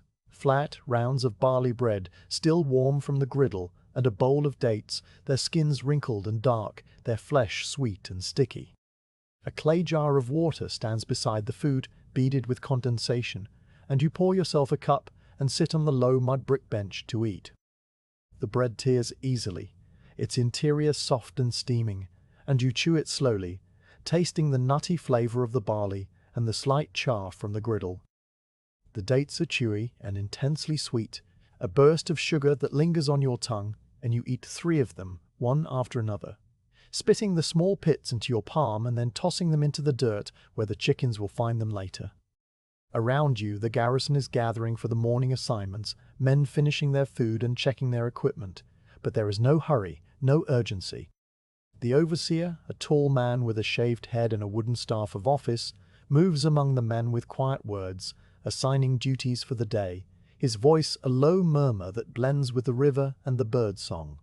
You finish your bread and dates, wash your hands in the trough once more, and then report to the morning watch, climbing the familiar stairway to the eastern tower. The stone is cool under your sandals, the steps worn smooth by generations of guards, and as you ascend, you feel the air freshen and the light grow stronger. You step out onto the platform and find the tower empty, the night watch having descended just moments before you arrived. The parapet is still cool from the darkness, but the first warmth of the sun is already beginning to seep into the brick, and you settle into your place at the eastern crenelle, your bow resting against the wall beside you, your eyes sweeping the river and the far bank and the sky. The morning watch of this second day begins in the same way the morning watch of the day before began, with the light spreading across the water, the heron standing motionless in the shallows downstream, the column of smoke rising from the baker's oven, and the slow, steady flow of the Nile beneath it all. The sun warms the walls as the hours pass, and you walk your circuit with the same measured pace, pausing at each crenelle to look out over the world that you know so well. The fishing boats push out from the far bank just as they did yesterday, their oars dipping with a patient rhythm, and you count them as they appear. 1, 2, 3 small craft, each one a dark shape against the glittering water. The heron shifts its position, stepping slowly through the shallows, lifting one leg and then the other, its movements as deliberate as your own. A light breeze stirs, carrying the green smell of the reeds and the distant lowing of cattle, and then it dies away again, leaving the air still and warm. You watch the river, the boats, the birds, the sky, and you feel the quiet rhythm of the watch settle over you like a familiar cloak, comfortable and unchanging. After the morning watch, you descend to the courtyard and find a patch of shade near the portico where you can attend to your equipment. The bow rests across your knees, its acacia wood warm from the sun, and you take out the small pot of oil and the soft linen cloth. You work the oil into the wood with slow circular strokes, starting at the grip and moving outward toward the horn nocks, feeling the grain absorb the moisture and become supple under your touch. The sinew backing gleams faintly, and you check it for any signs of cracking or separation, finding none. You unstring the bow carefully, letting the limbs relax, and then you restring it, bending it against your foot and slipping the upper loop into its nock with a practiced motion. The string hums when you pluck it, a low, resonant note that fades slowly in the warm air. Beside you, the quiver holds its 30 arrows, and you draw each one out in turn, sighting down the shaft, testing the fletching, checking the sharpness of the bronze point. One arrow has a slight bend near the tip, and you set it aside for straightening later, adding it to the small pile of arrows that need attention. The others are sound, and you slide them back into the quiver, one by one, their points chiming softly together. In the afternoon, when the heat presses down like a gentle weight and the courtyard is sunk in stillness, the storekeeper calls for help, counting jars in the magazine. You set aside your bow and walk to the long, low building at the northern end of the fortress, a structure of thick mud brick walls and a roof of palm logs that keeps the interior cool and dim. The magazine smells of grain and oil, and the faint, dusty scent of old clay, and the light that filters through the narrow ventilation slits falls in long, dusty beams across the packed earth floor. The jars are arranged in rows, tall amphorae of red clay that reach to your waist, each one sealed with a clay stopper and marked with a symbol in black paint indicating its contents: barley, emmer wheat, olive oil, dried fish, dates. The storekeeper, a thin man with ink-stained fingers and a patient expression, hands you a pottery shard and a reed brush dipped in ink, and he begins to point to the jars one by one, speaking the count aloud. You follow him along the rows, marking a tally on the shard with small, neat strokes. The numbers rise slowly, 10, 20, 30, and the repetition is soothing, a quiet accumulation of simple facts that requires no thought beyond the present moment. The storekeeper's voice is a low monotone, and you listen to it as you might listen to the river, letting the sound wash over you. 40 jars of barley, each one heavy with the harvest of the previous season, the grain inside dry and hard and smelling faintly of chaff. 50 jars of emmer wheat, a smaller grain with a nutter flavor, destined for the garrison's bread.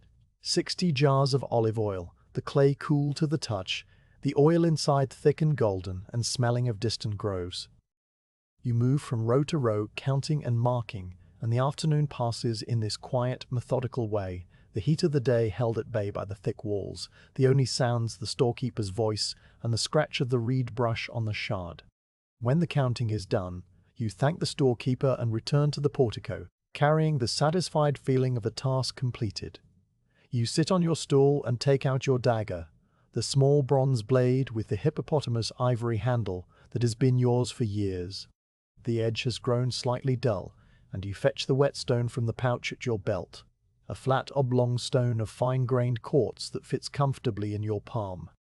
You wet the stone with a drop of water and begin to work the blade across it, the motion steady and rhythmic. Scrape, pause, scrape, pause, scrape. The sound is soft and repetitive, blending with the whisper of the river and the distant clatter of the village, and you lose yourself in it, your mind drifting as your hands move. You turn the blade over and sharpen the other side, matching the angle exactly, and when you test the edge against the hair on your forearm, it shaves cleanly. You wipe the blade with a cloth, oil it lightly and return it to its sheath, then sit back against the pillar, letting your eyes rest on the courtyard where the shadows are beginning to lengthen again. In the late afternoon, you walk to the riverside platform to check the water, a task that has become part of your daily rhythm. The river has risen slightly since yesterday, a change so small that only a practiced eye would notice it, but you notice it. The water now laps a little higher against the stone foundations, and the mudbank where the heron fishes is slightly narrower, the shallows creeping up the shore. The color of the water has changed as well, a slight reddening, a murkiness that speaks of distant rains in the Ethiopian highlands, the first whisper of the flood that is still months away, but already sending its messengers downstream.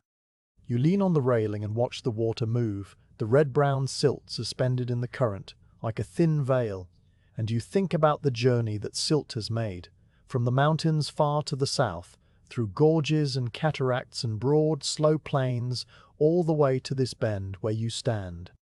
The river is a living thing, always changing, always the same, and you feel a quiet kinship with it, a sense that you are both part of the same long, slow process. The evening comes with the same soft light that you remember from the evening before, the sun descending toward the Libyan hills and painting the water in shades of amber and copper. You take your place at the communal hearth as the garrison gathers for the evening meal, and the cook ladles out the stew with the same long wooden ladle, the lentils thick and savory, the fish flaking apart in the broth, the bread warm and slightly charred. You eat slowly, listening to the quiet talk around you, talk of the day's small events, the counting of the jars, the rising of the river, the condition of the east wall, the expected arrival of the tax collector. The fire crackles and pops, and the smoke rises straight into the darkening sky, and the stars begin to appear, one by one, in the east. You sit with your bowl in your hands, feeling the warmth of the food and the warmth of the fire and the warmth of the company, and you know that tomorrow will be much the same as today, and the day after that, and the day after that, and the day after that, and this knowledge fills you with a deep and quiet contentment. The river flows, the fortress stands, and you are here, an archer guarding a river fortress, and all is well.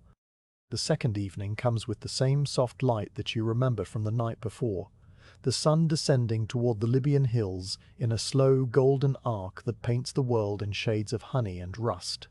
You are standing at the western wall walk, your bow held loosely in one hand, and you watch the transformation as it unfolds across the river. The water deepens from its late afternoon brown to a dark amber threaded with veins of copper, the same colors you have seen 100 times, and the far bank takes on a hazy, almost dreamlike quality, the palm trees silhouetted against the brightening sky. The air cools by small degrees, the sharp heat of the afternoon lifting as the first breath of evening stirs the fronds of the sycamore tree near the outer gate, making them rustle with a dry, papery sound. You've been on the walls for much of the afternoon, watching the river's slow rise, noting the reddening of the silt, and now you feel the day shift around you, the world turning from labor to rest, from light to shadow, in the same quiet way it always does. You breathe in the evening air, tasting the coolness and the faint green scent of the reeds, and then you turn from the parapet and make your way down the stairway toward the courtyard, where the garrison is already gathering for the evening meal. The courtyard is lit by the warm glow of the hearth, the same broad circle of blackened stones, the same long wooden ladle in the cook's scarred hand, the same great clay pot bubbling on its iron tripod.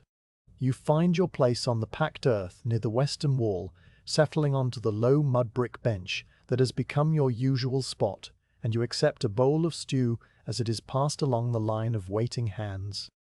The stew is thick with lentils and onions and small chunks of river fish, just as it was yesterday, and the flat barley bread is still warm from the griddle, its edges slightly charred and its interior soft and steaming. You tear the bread into strips and scoop up the stew slowly, feeling the warmth of the food spread through your chest, a solid comfort after the long afternoon. Around you, the quiet talk of the garrison rises and falls, the same murmuring voices discussing the same small matters. The river level has risen another finger's width since morning. The tax electors' party's been sighted on the road from the provincial capital and will arrive within the week. The east wall repair will need additional straw for the mortar. The date harvest in the palm grove looks to be a good one this year. You listen without joining in, your attention moving between the talk and the fire and the food in your bowl, and you feel a deep sense of familiarity settle over you, the recognition that this evening is much like the evening before, and the evening before that, and all the evenings stretching back through the years to the time when you first sat at this hearth as a young man new to the garrison. The flames flicker and dance, their shapes constantly shifting, and you watch the way the light catches the faces of the men around you, painting them in shades of orange and gold. The fire hisses and pops, sending up occasional sparks that rise into the darkening sky and vanish among the first emerging stars. You eat your stew, you tear your bread, you listen to the voices, and when the meal is done, you rise and take your bowl to the water trough, kneeling beside it to scrub the clay clean with a handful of sand. The water is cool and silty, and you splash a little onto your face, rubbing it into your skin to wash away the dust of the afternoon. Then you rise again, drying your hands on the hem of your kilt, and you walk to the barracks to retrieve your linen cloak from its peg. The fabric is cool and slightly rough against your fingers, and it smells of the dried herbs that are stored with the textiles to keep away moths, a clean, sharp scent that you have come to associate with the beginning of the night watch. You drape the cloak over your shoulders, fastening it with a simple bronze pin at the throat, and you take up your bow and quiver, checking the string once with a quick, habitual touch before you turn toward the tower. Tonight, you will take the night watch alone. Your usual companion, the quiet Intef, has been assigned to the southern tower to replace a guard who is feeling unwell, and so the eastern platform will be yours in solitude, a prospect that you do not mind.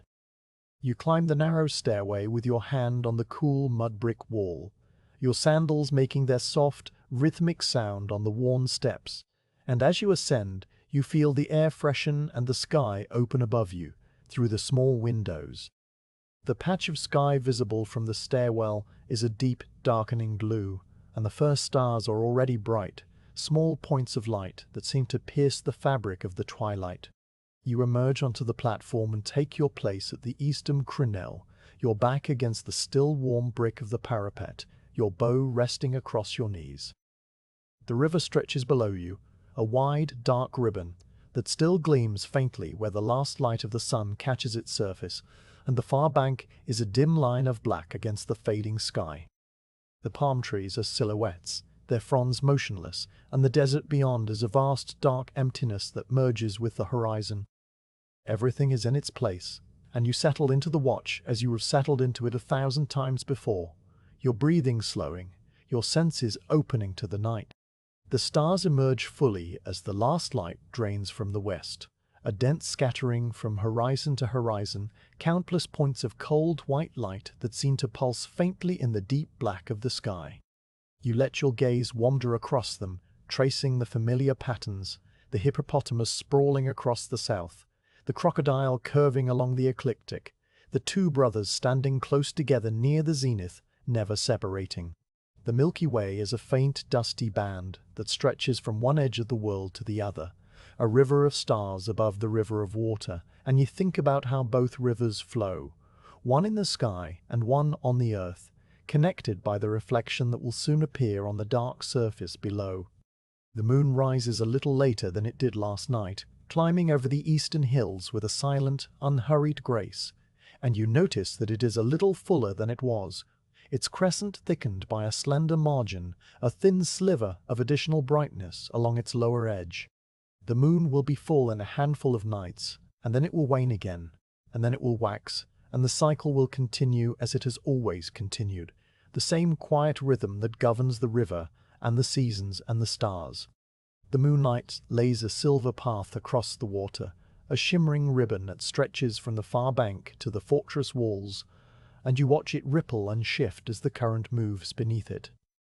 The river is not silent, not truly. It whispers its endless syllables, a low, continuous murmur that you feel in the soles of your feet and the bones of your skull, a sound so constant that it has become a kind of silence. Occasionally the water makes a different sound, a soft lapping against the stone foundations, a gurgle where the current passes around a submerged rock, the distant splash of a fish breaking the surface. You listen to these sounds, sorting them into the familiar and the unfamiliar. And tonight there is nothing unfamiliar. The night is peaceful, the river is calm, and the moon rides the sky in its slow arc, a boat of light on a sea of stars. You are alone on the tower, but the solitude is not lonely. It is spacious and quiet, a room made of darkness and starlight where you can simply be, without the need for words or company. You walk the circuit of the platform, your footsteps soft on the packed earth, pausing at each crenelle to look out over the world. From the northern crenelle, you see the desert stretching away into the darkness, the dunes edged with silver, their troughs deep with shadow. From the western crenelle, you look down at the courtyard, where the embers of the cooking fire still glow faintly under a layer of ash, and the cat that sleeps near the well is a small, curled shape in the darkness. From the southern crenelle, you see the river bend around the settlement, its surface a sheet of hammered metal under the moon. From the eastern crenelle, you see the far bank and the palm groves and the distant line of the hills, and you see the fishing boats pulled up on the mudflat, their hulls dark and silent. Each view is a small, quiet picture, a piece of the whole, and you hold them all in your awareness at once, the way you hold the river, and the sky and the fortress and the village, all of them connected, all of them part of the same slow, enduring pattern. You think about tomorrow, which will be much the same as today. You will wake at dawn to the rooster's call and the light through the high window, and you will wash your face at the trough and eat your bread and dates under the portico. You will walk the morning watch, watching the fishing boats push out from the far bank and the herons stand motionless in the shallows and the smoke rise from the baker's oven. You will oil your bow and inspect your arrows and sharpen your dagger and help the storekeeper count jars in the magazine, the numbers rising slowly, one by one. You will eat the evening stew and listen to the quiet talk of the garrison and climb the tower stairs for the night watch. And you will stand here again, under the same stars, watching the same river, feeling the same stillness. And the day after that will be the same, and the day after that, and this repetition is not a burden, but a comfort, a rhythm that holds you in its gentle, steady flow. You feel no restlessness, no desire for anything to be different. You feel only a deep and quiet contentment, a sense that you are exactly where you should be, doing exactly what you should do, and that this is enough. The moon climbs higher, its light growing stronger and colder, and you pull your cloak tighter around your shoulders against the chill. The bow rests in your hand, smooth and familiar, its acacia wood worn to the shape of your grip, and you run your thumb along the string, feeling its waxed texture, its taut readiness. The bow is a part of you, an extension of your arm and your will, and yet tonight it is simply a companion, a thing to hold in the quiet darkness. You do not expect to use it, for the night is peaceful, and the river is empty, and the fortress is secure, but its presence is a reassurance, a reminder of your purpose here. You are a guardian, a watcher, a still point in the moving world, and the bow is the symbol of that guardianship, whether it is ever drawn or not. Somewhere far away, a night bird calls, a low, repetitive note that sounds 3 times and then stops. You listen to it, identifying the direction. It comes from the palm grove, perhaps the same owl that hunted there on the previous night. The call does not come again, and you return your attention to the river, where the silver path continues its slow, shimmering dance. A fish jumps near the far bank, a brief, bright splash that catches the moonlight, and the ripples spread in expanding circles before they are absorbed into the larger flow of the current.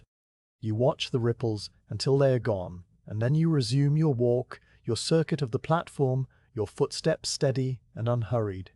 The hours pass slowly, each one like the one before, and that is exactly how you want them. The night deepens, the stars turn in their slow, invisible dance, and the fortress holds its silent vigil, solid and enduring under the vast, cold sky. You pause at the eastern crenel one more time, leaning your elbows on the warm brick, and you look down at the water directly below the tower. The river is a black mirror here, and you can see your own reflection dimly, the shape of a man standing on a wall with a bow beside him, a dark silhouette against the slightly less dark sky. The reflection shifts and wavers as the current moves beneath it, breaking apart and reforming, never quite still, and you think about how this image has appeared on the river night after night, year after year, a watcher reflected in the water.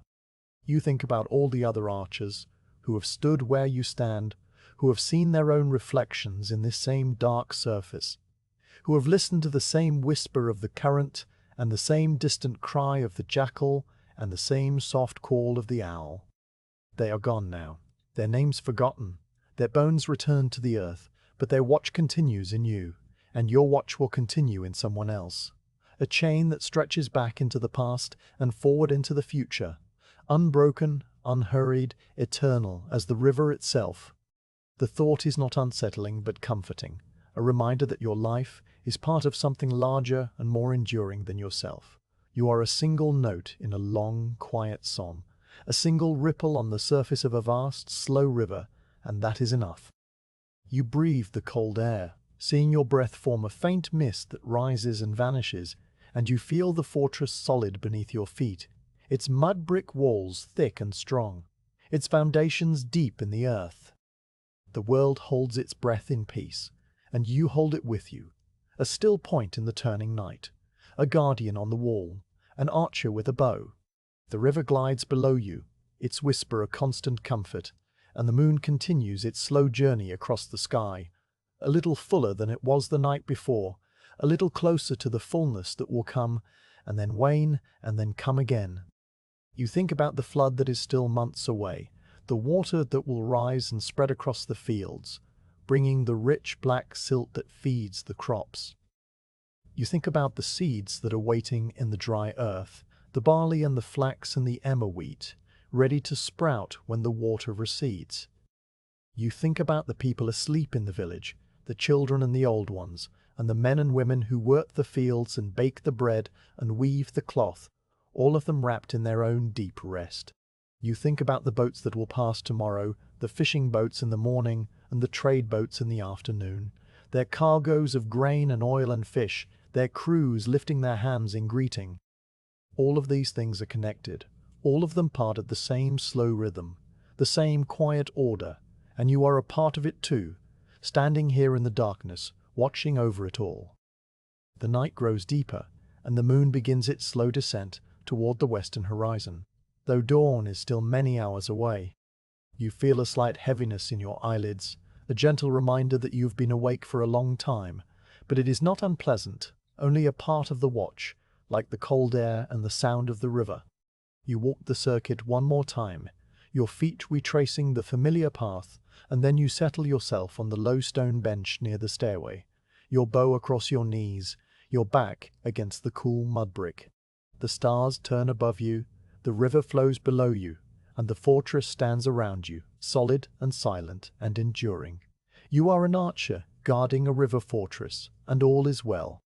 The water whispers its endless syllables, a lullaby that has no beginning and no end, and you let it wash over you, carrying you gently toward the dawn. The night holds you in its deep, peaceful embrace, and you remain, as you will always remain, a watcher on the wall, a guardian in the quiet dark, a part of the river's eternal flow.